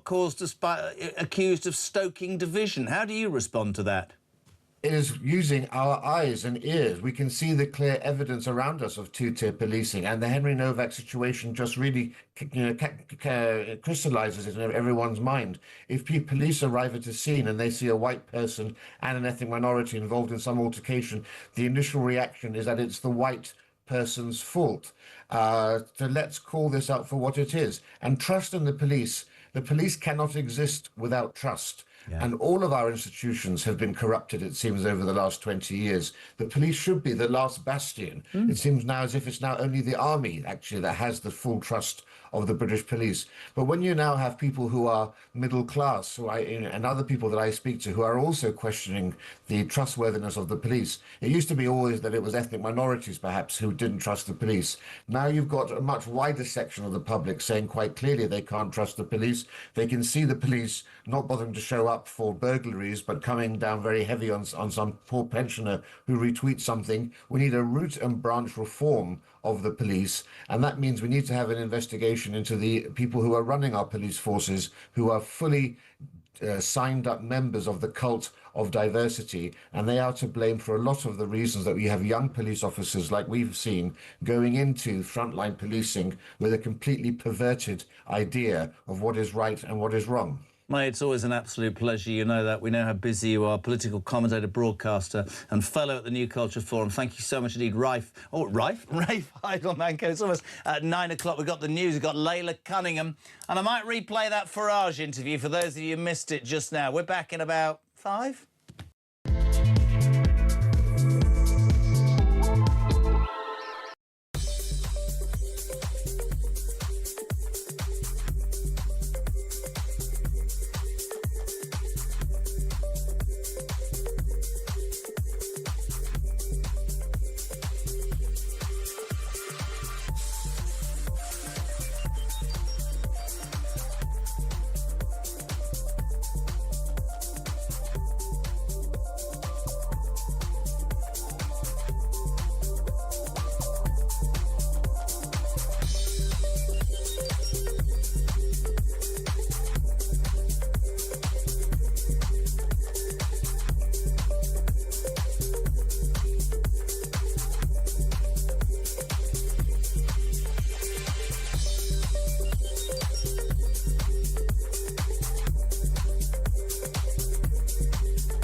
The Crown is facing its gravest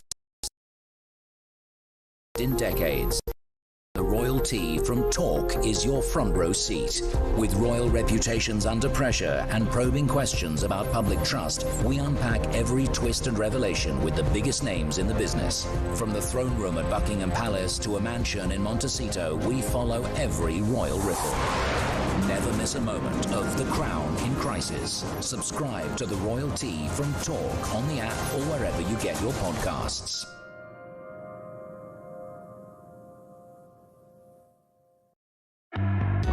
Across the UK, on DAB+, on your smart speaker, on your smart TV, and on your side. This is Talk.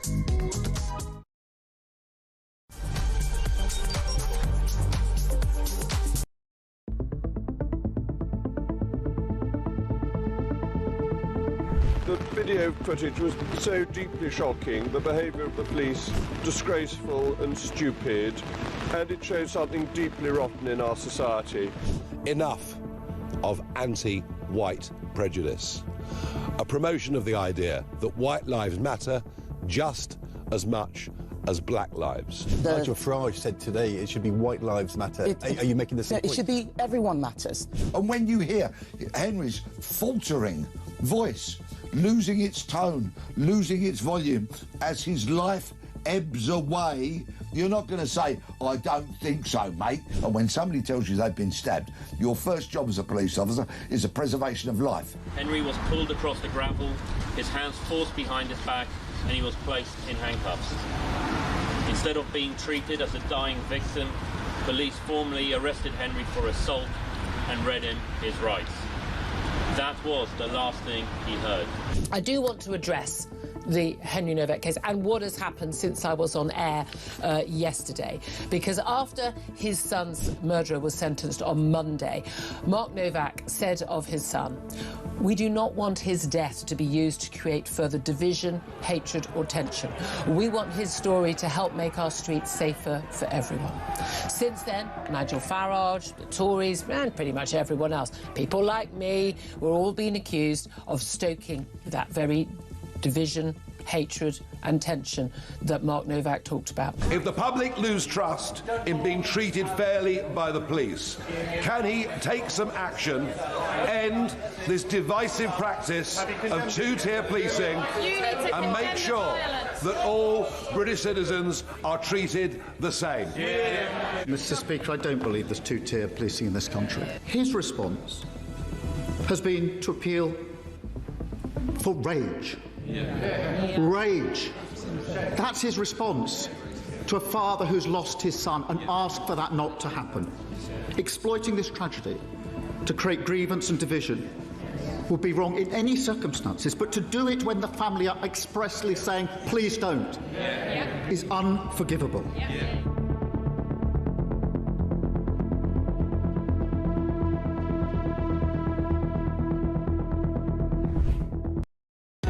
Across the UK, on DAB+, on your smart speaker, on your smart TV, and on your side. This is Talk.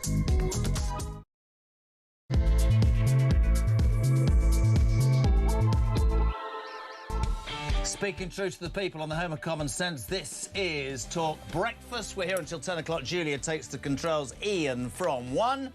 Who's on drive time? Is it Mr. Dolan? Right, Mr. Dolan's on drive. I'm just saying he's on drive.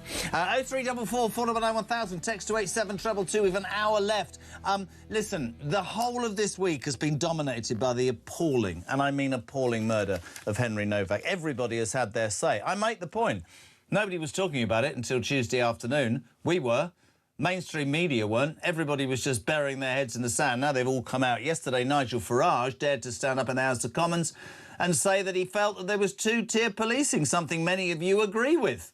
That led to quite an explosive... well, I know, you can't really describe Keir Starmer as explosive. He's about as explosive as a piece of rhubarb. Anyway, there was a bit of an argument. Have a watch. If the public lose trust in being treated fairly by the police, can he take some action, end this divisive practice of two-tier policing and make sure that all British citizens are treated the same. Mr. Speaker, I don't believe there's two-tier policing in this country. I'm really shocked that he pretends to have respect for Henry's family and then acts in this way. Grieving family have asked us not to respond in the way that the Leader of Reform has responded. They've asked us not to. My response, and the response of others to be fair, has been focused on the lessons to be learned so we can deliver justice. His response has been to appeal for rage. Rage. That's his response to a father who's lost his son and asked for that not to happen. Exploiting this tragedy to create grievance and division would be wrong in any circumstances, but to do it when the family are expressly saying, please don't, is unforgivable. Whatever your take on this, we decided to put the record straight. Nigel Farage came on this show an hour ago. It was a pretty enlightening 10 minutes. Have a listen, my friends. I came in this morning having watched that performance in the House of Commons yesterday. And listen, people say all you do is you're a voice piece for reform. No, because we've had our disagreements in the past. But I agree with Wayne, many people do, that you spoke honestly and candidly from the heart about what millions of people feel is happening. And we have a Prime Minister who refuses, Nigel, to accept there is two-tier policing in this country. What do we need? Leeds, Manchester, the Unite March? How much proof does this man need that this country is heading in a wrong direction? Well, I would say this, it wasn't just the Prime Minister. About 600 of them seemed to be screaming at me. You know, it was, I mean, gosh, I faced a few bear pits in the European Parliament, but yesterday it literally was 600 against. And they were screaming and frothing at the mouth and raging because we're not supposed to tell the truth. We're not supposed to say there's two-tier policing. We're not absolutely never allowed to say there's anti-white racism that has now been built into the police, who now obey the orders of their bosses. It was interesting, as the session ended, Gregory Campbell, who's a veteran Ulster-Unionist MP, he walked past my seat. He said, "You've lost the House, but I've no doubt you've won the country." And I've never seen,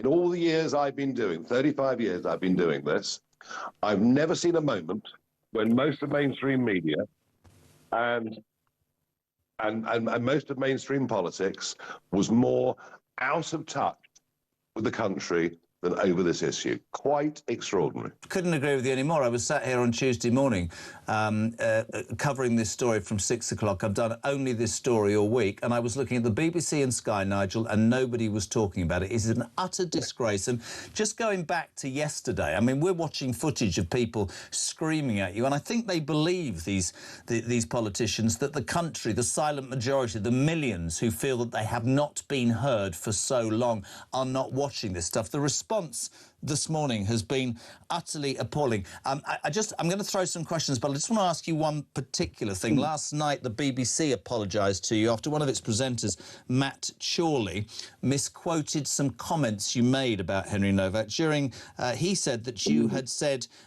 white cold rage, when actually you said pure cold rage. But I just want to ask you this, because Starmer brought this up. You weren't appealing for rage. You were pointing out that that was how many people in this country were feeling. Isn't that correct? Well, I mean, I don't know about you, but I watched that video and it made me very, very, very angry. Yeah, indeed. livid. I've got a Henry who's 17. You've met him. You know. Yeah. I mean, it made me really, really angry. Really, really angry. And I thought, well, how does this manifest itself? And that's why I quite deliberately used the phrase cold rage. Not hot rage. Hot rage means you go and set fire to something. Cold rage means you sit, you simmer with it, but you try and find some way of making it better. And yes, BBC Newsnight 3 times tried to turn it into a white v black thing. And guess what? I've got my 3rd apology from the BBC in the space of 3 years. That's not bad, is it? Did you sue them? I heard your lawyers sent a letter. Have they backtracked already? They've done everything we asked them to do. They have fulsome apology, and to be fair, I even got a phone call from Matt Chorley saying he was sorry. Oh, so, okay. Yeah, so, fair dues, where it's right to say so. But it does reflect a very casual attitude towards journalism at the BBC, where there is a very deep inbuilt bias of nearly all, not all, but nearly all of the producers and researchers that work on those programs. I mean, on 2 days ago, when I did that early morning live video, and that had 33 million views on social media. It did. To listen to the mainstream media news that evening, I mean, you'd literally think I was some sort of villain. Listen, I never thought I'd be in this position. The mainstream media, in terms of this, are a disgrace. I keep going back to what you just said, lost the House but won the country. I think that's the result. I'm going to give you something for free before I fire some questions at you. This is interesting. We were searching out this morning the criticism of you, apparently by saying pure cold rage incited violence. You know George Floyd? Obviously you do. The death of George Floyd in 2020 ignited all sorts of response. Footballers, actors, politicians, including the Prime Minister taking the knee. And Sadiq Khan, my least favourite person in the world, tweeted this, Nigel Farage. This is great. The death of George Floyd has rightly ignited fury and anguish, not just in the United States, but across the world. They're all the same, aren't they? Hypocrisy, double standards, all completely stuck into this bizarre mentality that somehow racism and prejudice is only something that happens to black people.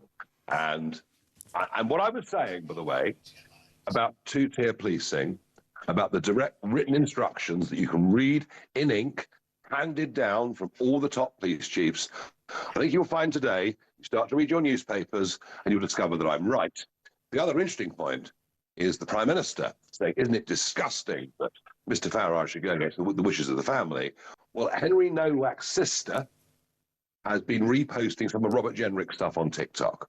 All right? So the Prime Minister is wrong at every level. 600 MPs are wrong at every level. And I promise you this, if we carry on through our policing and through our justice system with perceived or real anti-white discrimination, I am actually fearful for where we're headed.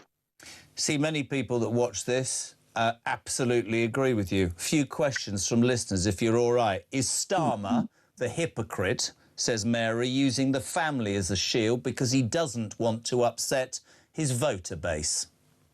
There's some truth in that, but I don't think it's the voter base that worries him as much as his own backbenchers. I think they're the ones that are the high priests and priestesses of wokery. And to them, they will never, ever admit anything like two-tier policing, two-tier justice. And by the way, I mentioned anti-white discrimination. What I should have mentioned was anti-Jewish discrimination as well. Yes, those Palestinian marches every weekend, and yet 4,000 police in riot gear sent to the Unite March. Nigel Farage, do all diversity training schemes need to be scrapped? The whole lot. The whole lot. This is where the poison starts. The poison starts. I had a lot of emails from serving and ex-police officers. One guy said, I was recently sent on a 2-hour race training course. I was told of my white privilege, of the institutional racism in the police force, taught about Black and South Asian history, and lectured for 2 hours by left-wing political activists. And another one I spoke to on the phone said, look, there's only one thing I fear as a police officer in terms of losing my job, and that is a member of the public making a complaint that I've acted in a racist way or not acted to intervene in a racist incident.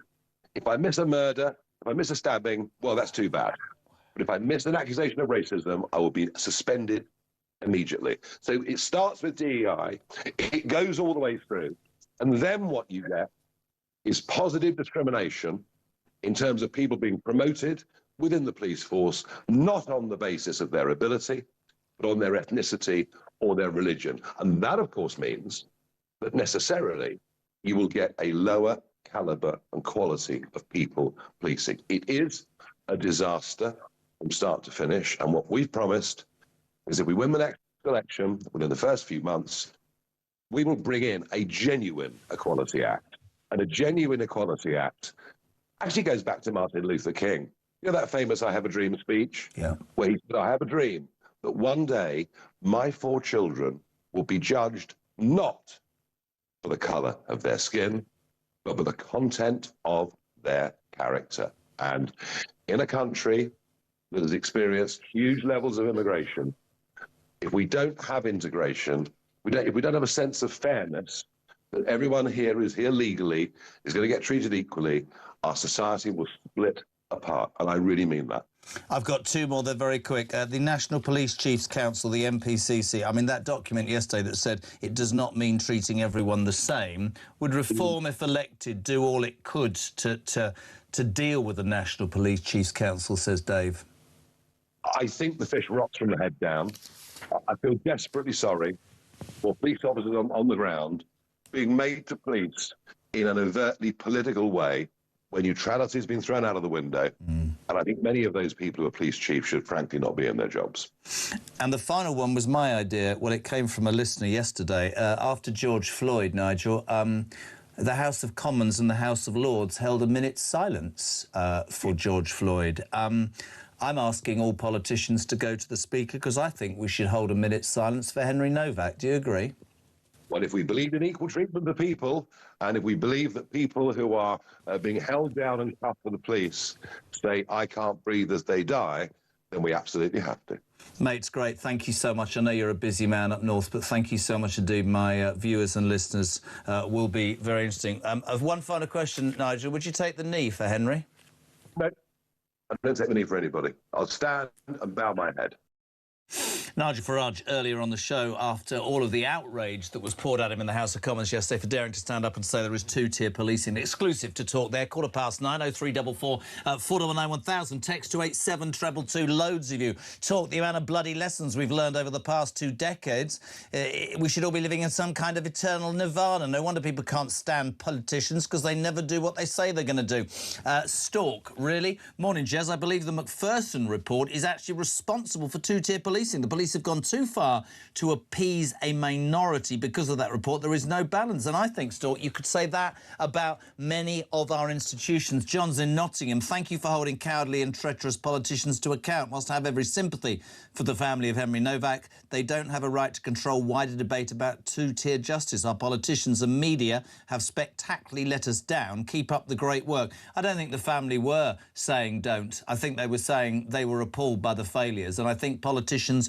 Seriously, I know people will disagree with this. I think politicians' job is to deal with what people are feeling and what they're worried about. And this is central. Jez says, Russell Dixon. Now then, Toby Perkins, this is the Labour MP from Chesterfield who was on there, has just shown he's blind following of the party line. He doesn't know if there are overcorrection of stuff. He can expect to be obliterated in the next election for his seat, completely out of touch with the electorate, especially in the old red wall seats. Hello to Roger in Colchester. Just seen Toby Perkins, Labour MP, signing off by saying he has full confidence in Keir Starmer to carry the manifesto he was elected on. Interesting, says Roger in Chichester, because the manifesto, or what he's doing, bears no bloody resemblance in my mind to what he's been carrying out for the last 2 years. And finally, for now, Rob's in Burnley. Morning, lad. I agree with these ministers, MPs and police chiefs. The claims of 2-tier policing are ridiculous. There's no evidence to suggest this. Wow.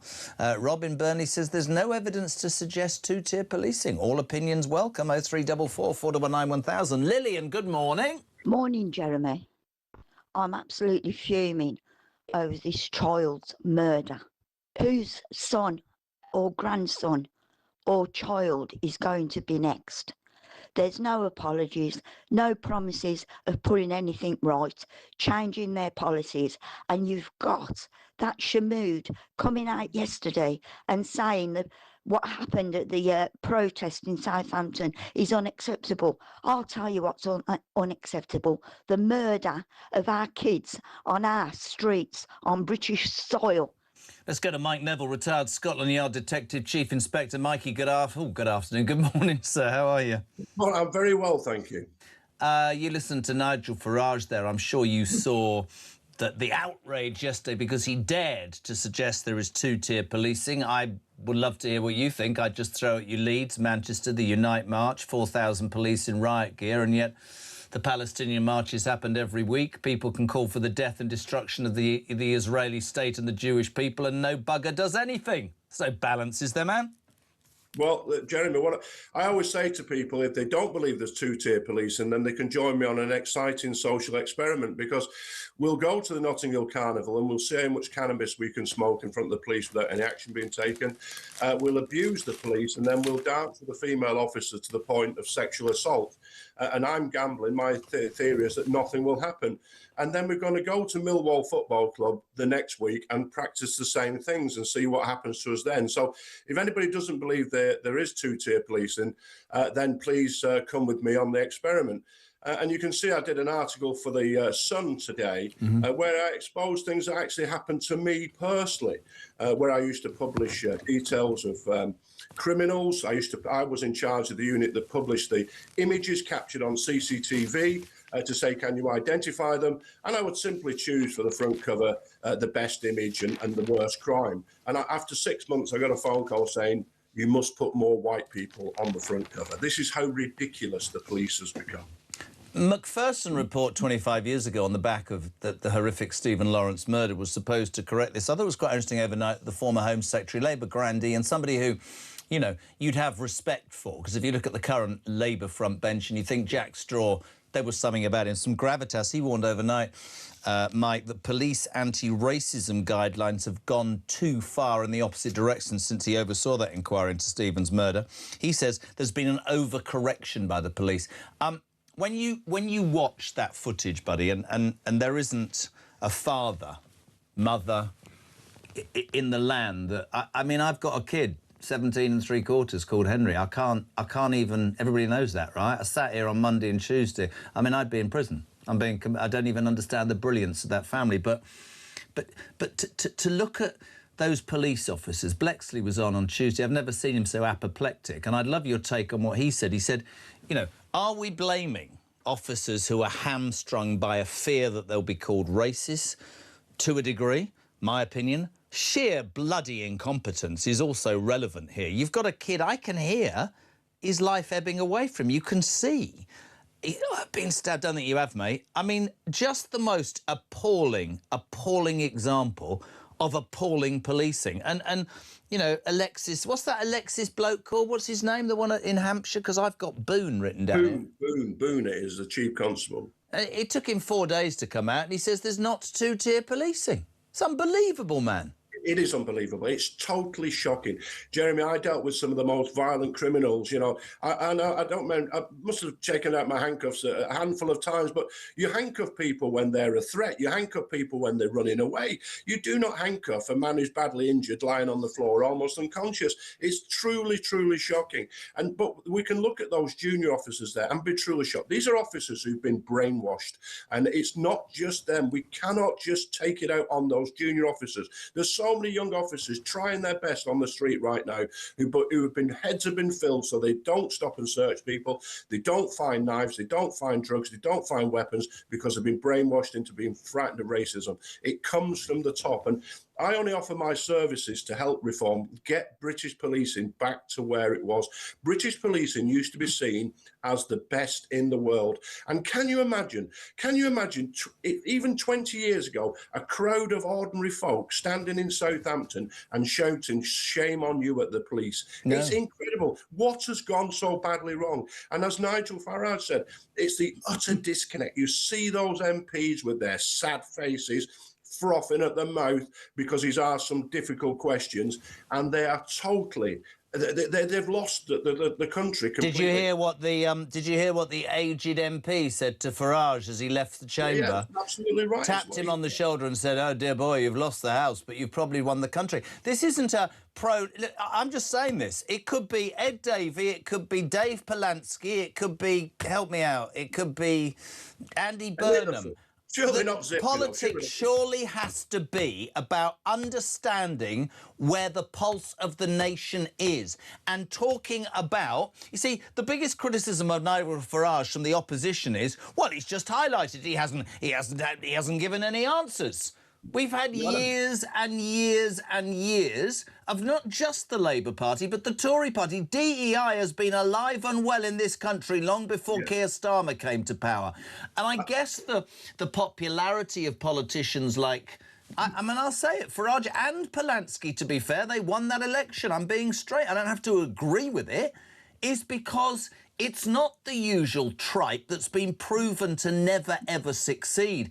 And when you see the establishment, be it certain media outlets, be it, you know, the parties, closing ranks, unable to criticise, you know they're in trouble. All those MPs, by the way, frothing at the mouth with their outrage, they won't be... Look at them, those three in the back. Look at them. Then look at him on the right, incited by you, by bringing it up. He's not going to be re-elected. Not in a million years. Jeremy, what they're saying to the public is keep your mouth shut. Yeah. I always refer back to Douglas Murray. He always said the crime of noticing. You've noticed something, but you best. So they make everybody frightened of being racist. This has been a plan for decades. Make everybody frightened that what they might say is racist, and people generally will keep their mouth shut. So it's wonderful. We've got the likes of Talk where we can bring this up, and you've got Starmer in his zippy voice telling us to keep quiet and to, or there'll be a report in 3 months, and there's always kick it down the bloody road because you can't deal with it. Lessons will be learned. It's truly, truly shocking to see that. And as I say, that crowd shouting "shame on you" to British police officers, those officers who just a couple of decades ago would have been seen as champions of the community. I was proud, Jeremy, to be a Scotland Yard detective. What an accolade. You know, there's TV shows made about it. All across the world, people are proud of that. And I always go back to, there was a story of a little Jewish girl who came to this country on the Kinder transport in 1938, and she said the first thing she remembered about England, she got off the boat, the policeman smiled. That was the difference between the wicked authoritarian regime in Nazi Germany and the British police. That human touch. And that human touch has been replaced by a robotic, DEI, process-driven, awful structure where and if you go to one of those courses, Jeremy, and you say, I've been there. I don't agree with this. I believe, like the Bible says, judge by the heart and not the outward appearance, the same sort of sentiments as Martin Luther King. If you say that, they'll write your name down, you'll be reported, and like some Soviet-style system, you'll then be held to account. I know a friend in the probation service, exactly the same. He had the same, called into an office, or you were challenging the DEI programme. It's an utter brainwashing scheme, and it's damaged the trust and confidence in our police. And that means that those young officers who are out on the street right now, who are going to face knives and guns today, the public are not on their side. And when I remember getting in a big fight, Jeremy, they tried to grab hold of me, they tried to get hold of my radio, these drug dealers, and 6 Irish guys ran out of the pub with hammers, and they never said about me again, because I had trust and confidence with my local community and the police. And you can see these scenes here. Should not. But you see those scenes there, right? And by the way, just very quickly, trusting your local community comes from putting officers, men and women, on the streets and gathering intel, because that's how you deal with criminals. The footage there, do not in any way condone any of that. The mindless thugs that always get involved, it's like rent a mob for bleeding, just stop oil and the rest of it. But we showed footage yesterday, Mike, of thousands of people in Southampton chanting peacefully and there lighting candles. These are the far-right thugs. They turn up everywhere. I'm saying the Lord's Prayer, Jeremy. I'm saying the Lord's Prayer twice. That's so sort of ridiculous, the irony of the whole thing. Yes, I absolutely condemn thugs who throw rocks and things like this. Is absolutely unacceptable. But what it is, it's symptomatic of where we've come from, this sort of sectarian politics. Mikey, I'm going to have to go, mate. Completely agree with you, and genuinely lovely to have you on. Always delighted to do so. We thank him enormously. Great article in The Sun today. Mike Neville, former Scotland Yard Detective Chief Inspector 928. Layla Cunningham, the lady who wants to be the Mayor of London. She'll have loads to say. She'll take your calls. If you want to ask Layla Cunningham something, right now you've got half an hour to do it. 0344 499 1000. You can call her, you can voice note her, you can text 87222. We're back in 3.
week. It's a nutty canister, either way. I mean, look at the nut on it. Bob Odenkirk! Saul was great. He was just a breath of fresh air. Amelia Clark! Star Wars versus Game of Thrones. Game of Thrones, definitely. I'm loyal. Don't tell me. Alex Hassel! In season 2, a lot of us get our clothes off. You do know you did that in season 1? Exactly, that's true, yes. Across the UK, on DAB+, on your smart speaker, on your smart TV, and on your side. This is Talk. Welcome back. What is it? 9:31. Julia is here from 10. Ahead of that, Layla Cunningham takes your calls. 0344 499 1000. Text to 87222. Busy show this morning. Nigel Farage was on the show. Layla Cunningham, good morning. Good morning. Reform UK's mayoral candidate in London. We have to be careful talking about elections. We know that. Let's talk about yesterday. So many people have responded, more than I've ever seen in my life, to the fact that Nigel Farage, he was on here an hour and a half ago, took the fight, really, to almost 650 MPs who howled him down and screamed abuse because he dared to say there's two-tier policing. Henry Novak's death, you're a mother, I'm a father, was horrific.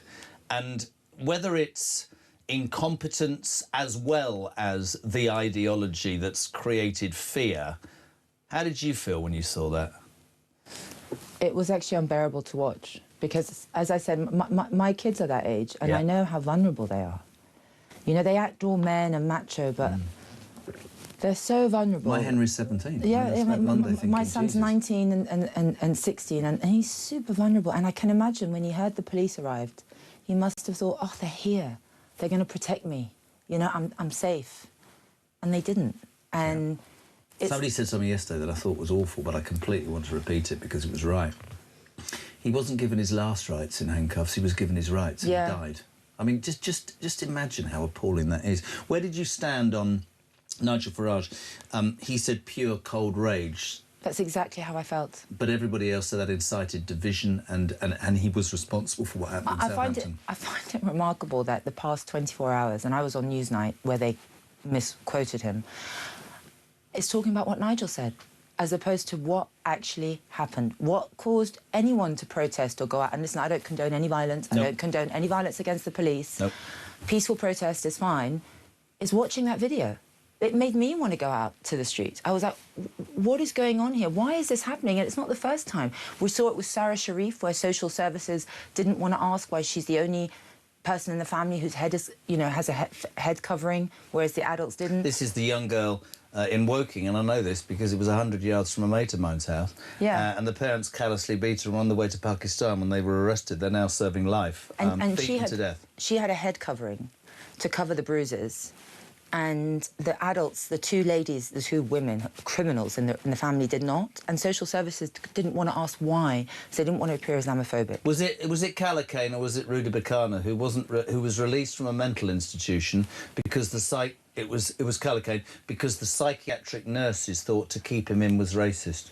It's ridiculous. No, but you saw it with the grooming gangs, and you saw it with Salman Abedi. You know, he didn't want to. The security guard didn't want to say anything because he thought it would be Islamophobic. I speak to people from Prevent, and they say that when people refer people for Islamist ideas, they say propensity to violence. They won't name the issue, and every time we try and name the issue, or Nigel names the issue, we're spreading hate. We're divisive. If we don't name the issue, if we don't ask why a dying boy was stabbed, saying, I can't breathe, with his killer standing over him, the police standing over him and not believing him, we'll never prevent it from happening again. But it also says, I'm afraid, that people are wise to how to extricate themselves. Oh, exactly. And for me, at 60, to think I now live in a society that is doing more for the people who commit crime than the victims is a really horribly sobering and nasty thought, because I was brought up to believe that you should be... I mean, you'd know this. Somebody said to us the other day, you can't call them a police force anymore because that might give the impression that they might be quite strong against you. What the hell, man? My dad would be turning in his grave. I know. But I don't want my boys to think that in their darkest moment, a time when perhaps, heaven forbid, God forbid, they're ever stabbed, that they won't be believed because perhaps the colour of their skin or because their assailant said something. And I think what's happened is that we've created a culture where public servants fear being called racist more than they fear letting down a victim. Do you know what gives me hope? Because I don't believe that Henry's death is in vain. I remember saying this, I think it was to Ian Duncan Smith yesterday. You know, 10 years ago, if you'd mentioned the word immigration, you were a racist. It is now the #1 central feature in everybody's minds. If Henry Novak's death does anything, it should solidify the belief that there is two-tier policing. Well, the police have admitted it. Yeah. Well, Keir Starmer says no. But his police minister said she couldn't deny that it didn't exist. Yeah. The thing is, when you make public servants like the police so terrified of getting the race issue wrong, it leads to catastrophic operational decisions. Like we saw, they're hesitant.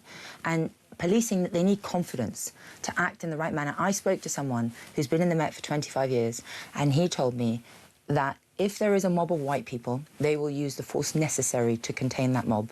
If there is a mob of ethnic minorities, they will not use adequate force, because if they get any accusation of racism, they will get thrown under the bus. By whom? By the leaders. It's the very fabric. Like, I had real respect for the Sikh community in all of this. There was a gentleman from the Sikh community who went amongst those protesters and shook hands. A leader, a religious leader of the Sikh community, came out yesterday and apologised. I haven't seen this from Muslim leaders after some of the atrocities that we've witnessed. It's not the easiest first question, but you know what it's like on this show, you have to be honest. 87222 if you want to ask Layla a question, 0344 499 1000.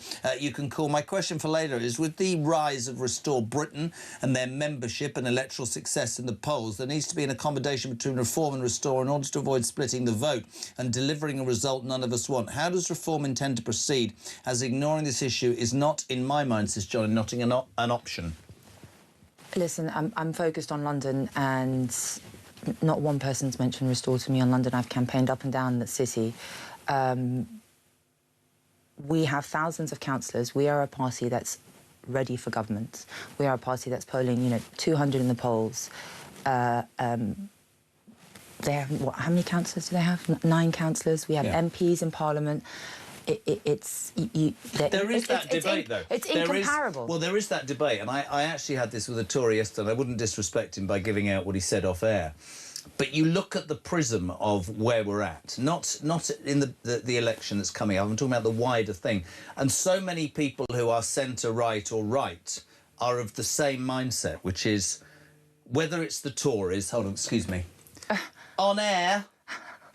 My children drive me nuts. Yeah, but they call me on purpose on air to ask for things. Honestly, they drive me nuts. On air. They do it on purpose because they ask me for things that I'd normally say no, but they know I'm on air or I'm busy, so I have to say, OK, fine. Oh, really? They're like, Mum, can I order food? I didn't give the little bugger a chance, but pay your own train ticket. And so I completely forgotten what I was going to say now. It's always for money. Yeah, they're always calling you... What was I saying? Has anybody got any idea what I was saying? You're not helping me here, are you?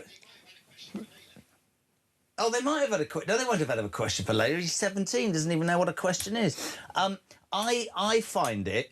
I think it's really important that society thinks what might be if... Look, none of us know what's going to happen in 3 years, and there isn't a political party that's going to go... Or in a few months. No, I'm going to go into bed with you, or I'm going to go into bed with you. I can sit here and I can say, come on, in 3 years' time, if Reform's getting 30% of the vote and the Tories are getting 10, and the only way to stop Starmer's ridiculous thing is to... I don't know. Nobody can say that, right now? Nobody knows how things are going to go, but all I can say is we have a mission.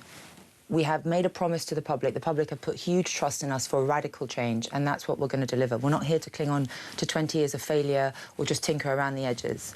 And if you want radical change, if you want to see common sense, really, where justice is colourblind, public services are colourblind, public employment is colourblind, British people are prioritised, businesses are rewarded for risk, safer streets, safe borders, and a thriving economy, then, you can only vote for us. There's no other party. Let's go to the phone lines. We'll go to Surrey. Darren, you're through to Layla Cunningham. Good morning. Hi, good morning. Hi, Layla. Hi, Jeremy.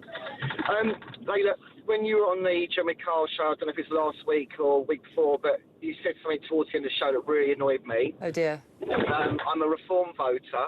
Go on. My wife is a Reform voter, but I'll just put some context. So my wife is Slovak. and we've been together 25 years. She came here to be a student to learn English because you could get a better job in Europe because it's business language of Europe if you couldn't speak fluent English. We've since settled down, had 2 kids, got a lovely family. You said that foreign nationals should not be entitled to any benefits. My first thought is thinking, my gosh, if anything happened to me and she needs some help, what would she do? She's been a taxpayer. She's never taken any benefits. She's worked all the time she's been here. She's contributed heavily to this country, and you're saying that she's not entitled to anything if she was in trouble. That's what you said. No, listen, your wife has... She's a reform voter as well, by the way. Of course, and she sounds like the type of immigrants we want, but... can I ask you a question? Why is she not British? She could be British, and all we ask... She's not going to pay the £2,000. Why should she? They give it out to everyone else for free who comes here with nothing to contribute. But she's not. She's a proud Slovak. She doesn't feel she needs to be. She doesn't feel she needs to be paying that. Can I jump in and offer my 2 pennyworth? Because maybe I'm missing the point. Because I think there's a sort of grey area here, isn't there? Is it not true to say that if you are in this country from abroad and you are paying tax, she's had children, she's been here 25 years, that is completely and utterly different to somebody who comes here, refuses to learn the language, doesn't pay tax and sits on their arse on benefits. But the fear in him is a relevant fear, which is, if... Sorry, Darren, it's terrible. If I die... How's this woman who's been here 25 years? Is the only way she's going to get help by becoming British? Or would you look at that and go, no, she's done a bit, for Christ's sake. She deserves help. There's always edge cases, but the fundamental principle is welfare for British people, social housing for British people. My husband's you know, he's in the same position, and he recognises that he has to become British, and we understand it's a cost, but being British is a privilege. And we just ask that people who want to rely on the British taxpayer make a commitment to the country. If they're eligible to become British, that's what they do. It's, you know, it's how most countries function, by the way. Darren? No, but hold on a second. There's people getting British passports and not having to pay the money. I think what happens here, Layla, because let me be quite frank. Please. Right? So what happens is the people who are honest and work and contribute, they get the least. And the people that come here and we have to, we've got to help them, we've got to do this, they get the most. And I'll say something else as well, Layla. I think, and I'm going to include everybody, the whole political class. You guys think there's a blanket solution to problems. There isn't. There's nuance, there's detail. You can't just throw a blanket over a situation and say, well, that's for everybody, that's it done. There has to be a lot more hard I'd obviously be a useless politician because I categorically would make an edit right now, which would be that in this lady's case and other people's cases who have lived here, worked taxes, paid their taxes and had kids, I believe the government should pay for her to have British citizenship. I don't believe we should... I'm with him, mate. We're giving out millions to people who have no right to be here. Well, and exactly, so that's going to stop. You know, I don't think British citizenship should just come after a time limit. It should rely on contribution. It should rely on so much more. So I understand your frustration. I see it and I hear it and I see it on the streets. That will stop. But a fundamental premise, a first principle of reform is that if you're British, you know, there are so many foreigners who are living off the taxpayer, and that's got to stop. And of course, as I said, there will be edge cases. You know, there will be the 70-year-old man or the 60-year-old man who suddenly becomes ill, and but or the woman who's 25 years here who speaks the lingo and has had kids. But the fundamental premise, and I think you'll find most countries, America, you know, most countries operate like that. If you're British, then you have access to everything Britain has to offer. Otherwise, we can't afford it. Darren, listen. Worry not, kidder, I'll take up your fight. Thank you very much indeed. 10:15. Tim says, Layla, colour blindness across society is essential. I agree with you. How would reform achieve it? Well, we would, number one, remove all DEI training. You saw that, I think the Hampshire Police said that because of DEI training, they were hesitant. This was 1 in 7 officers said they felt controlled and pressured to feel certain ways during diversity training. A day-long course titled Inclusion Matters, later, taught officers about racism, unconscious bias, privilege and the importance of being an ally. Yeah, and, you know, so I think we've developed a culture where race is discussed through a very narrow lens as well. Yeah. You know, it's always the white man is the oppressor. And racism is horrible no matter how, but it doesn't only flow one way. And somehow we're not allowed to say that there is racism towards white people. And that is due... Listen, I've suffered racism growing up. It doesn't mean I want to see it in the reverse. You know, it doesn't mean because there's a Is Muslim... racism happening both ways in our society? Yeah, it's happening. It's not because someone's white that they're immune to it. You know, that they're immune of prejudice, immune of being discriminated against. Was Henry Novak a victim of white racism? Well, you've got to ask yourself, they said it was a racism incident, and they only saw it through that prism, that it almost denied what they could see through their eyes. They were so focused on getting the race issue right that they saw that his killer standing above him, unhurt. He's saying, I can't breathe, and somehow that completely clouded their judgment of what's going on. I can't understand, and I've talked about it all week, how any competent police officer, in looking at that situation, would not have gone, this doesn't make any sense to me at all. I need to at least ask some questions. Yeah, and I don't want to blame the officers. There is a But I think there needs to be blame attached. But completely bloody incompetent. No, 100% they are incompetent, but you got to understand what they were told and what the training is and what the priorities are. And you could lose your job. So that's what I mean. I feel like perhaps the repercussions for getting the race issue wrong is worse than failing a victim. Well, Nigel said earlier. That's the issue. Nigel said, and I quote, this guy was almost saying on the training, you can miss a murder, you can miss a burglary, you can miss, a man who's taken out a sawn-off shotgun, as long as you don't racially get it wrong. I mean, what? Exactly I nearly that. swore. I've gone through a whole week without swearing much. What have we got to that controls policing? That's terrible. But I saw it as a senior Crown prosecutor in London. You know, as a senior one, I could discontinue so many very serious cases, but if they were racially aggravated, I didn't have the authority. But people are using that as a bloody excuse. I've sworn that, a bloody excuse, aren't they? You know, I saw a lady with a Roma gypsy lady who was, her and her, the men around her were pickpocketing. And I said, you can't pickpocket in my area. You're not allowed. And she said, if you say that again, I'm going to call the police and say you were racist. It's used as almost a threat, as a defence. And obviously, the person who murdered Henry Novak thought, if I say it's a racist thing, perhaps I could get away with it. Perhaps I could obfuscate and distract the police officer. Off and bashed his eye up so it looked like he'd been hit. I mean... But the fact that he thought that if I said it was a racist attack, it would give him some time or give him an excuse or allow him to somehow get away with it shows how far we've fallen. It has to be colourblind. There cannot be a hierarchy of victims. There's a hierarchy of racism now. Racism against white people is not allowed to be spoken about. Yeah. You know. Just finally, from Barry, he was talking about he was a question about the Kirpan. We had an email earlier from a Dr. Singh who said, the Kirpan is the ceremonial weapon. It was an 8-inch blade that that vile, I can't even remember his name, Vikram Digor, was carrying. Yesterday, Zia came on, was talking about within the first 100 days there will be an act that basically bans that and, gives police powers and gets rid of the DEI lectures and all of that. You'll be solidly behind that in London. 100%. You know, one of the premises of Britain is equality under the law. There are no exceptions for religion. No. There are no exceptions. That can be used as a lethal weapon, and why should they be allowed to carry it? And people say, oh, it's an attack on Sikhs. It's not an attack on Sikhs. It is a fundamental principle of this country that it is equality under the law. And yes, it could have been one incident, it could have been 2 incidents, but somehow it takes a tragedy to reevaluate where we've gone wrong to prevent it from ever happening again. We don't have to wait for multiple incidents. One is enough for us to realise perhaps we got this wrong and now it has to change. Just very quickly, 30 seconds. Will this be the moment, Henry Novak's death, do you hope? I hope so. I hope that we go back to a society where a situation is judged by conduct and what's before their eyes as opposed to the prism of race or identity. Leslie Cunningham, Reform's UK mayoral candidate in London. Thank you so much indeed for coming in. Shane, good morning. Morning, Jez. Shane in Bournemouth. I've been trying to keep quiet about this Henry Novak thing as much as I can, but I've hit breaking point now listening to your show this morning and stuff.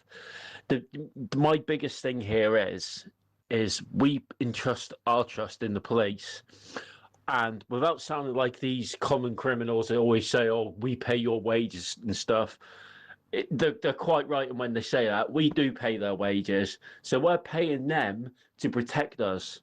We're paying them for them to serve us. What service did Henry Novak get?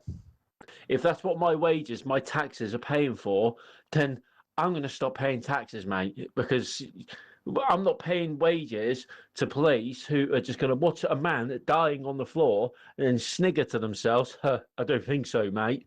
I'm sorry. It's disgusting.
Across the UK, on DAB+, on your smart speaker, on your smart TV, and on your side. This is Talk.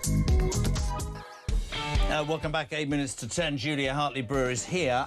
Jeremy Lely's response to caller Darren regarding his Slovak partner was not satisfactory. She'd have pledged to take Darren's point back to you, Zia Yusuf. Roger and Chichester, I agree. We don't always get it right the whole time. I'll take it to Yusuf. Don't worry. Sonia, Lely, you are off. I've never heard such rubbish. You have to change your citizenship to British to get benefits. Sorry, that is not acceptable. Perhaps people like their nationality and do not want to renounce it. I do think there needs to be a grey area which says, for me, it's all about earning money, behaving in the right way, paying your taxes, not just coming here because we're we just give it out. Right, we've got a bit of, let's do some sport. Push the button, Big M. 90 minutes in 90 seconds. From the Sun. We say a very, very quick good morning to Catherine Walsh, Manchester United supporter. Christ, I can't laugh anymore on a West Ham fan. Reporter, Jeremy, reporter. All right, reporter. What did I call you? Supporter. All right, don't start. I've had a hard morning, been up since 2. How are you? You're happy. You've got Michael Carrick, you came third, and West Ham have been relegated. Oh, I didn't want West Ham to be relegated, but it is what it is, I suppose. Am I alone in not being that excited about the World Cup? It's all over Sun Sport, of course. Absolutely fantastic work. Pick that one out. Jordan wants to score on a penalty shootout. How do you genuinely feel about the World Cup? Are you excited? I completely agree. I've been saying this for a while. It just seems it's not as exciting as other tournaments that have been in recent years. You've got the ticket price fiasco. You have the conditions out there that were a problem during the Club World Cup last season as well.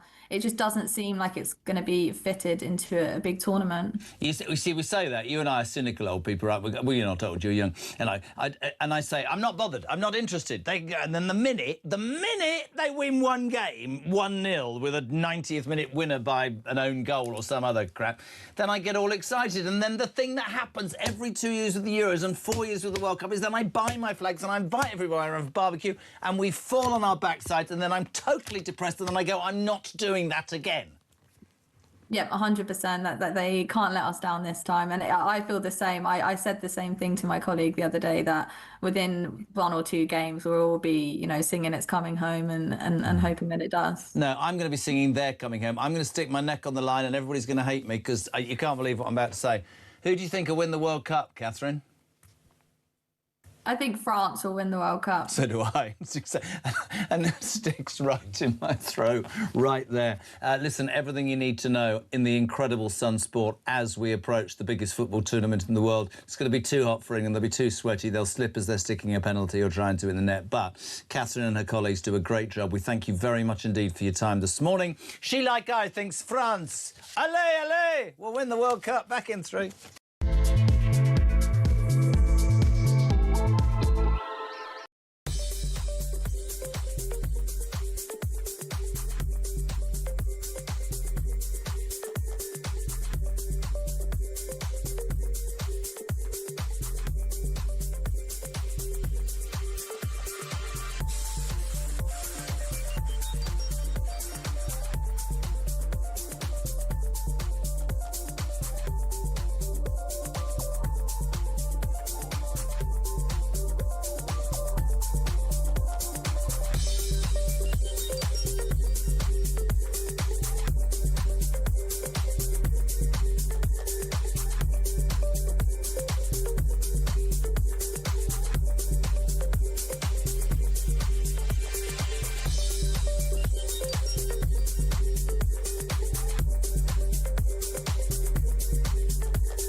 Mr. Speaker, I know many members across the House will find these facts to be incredible.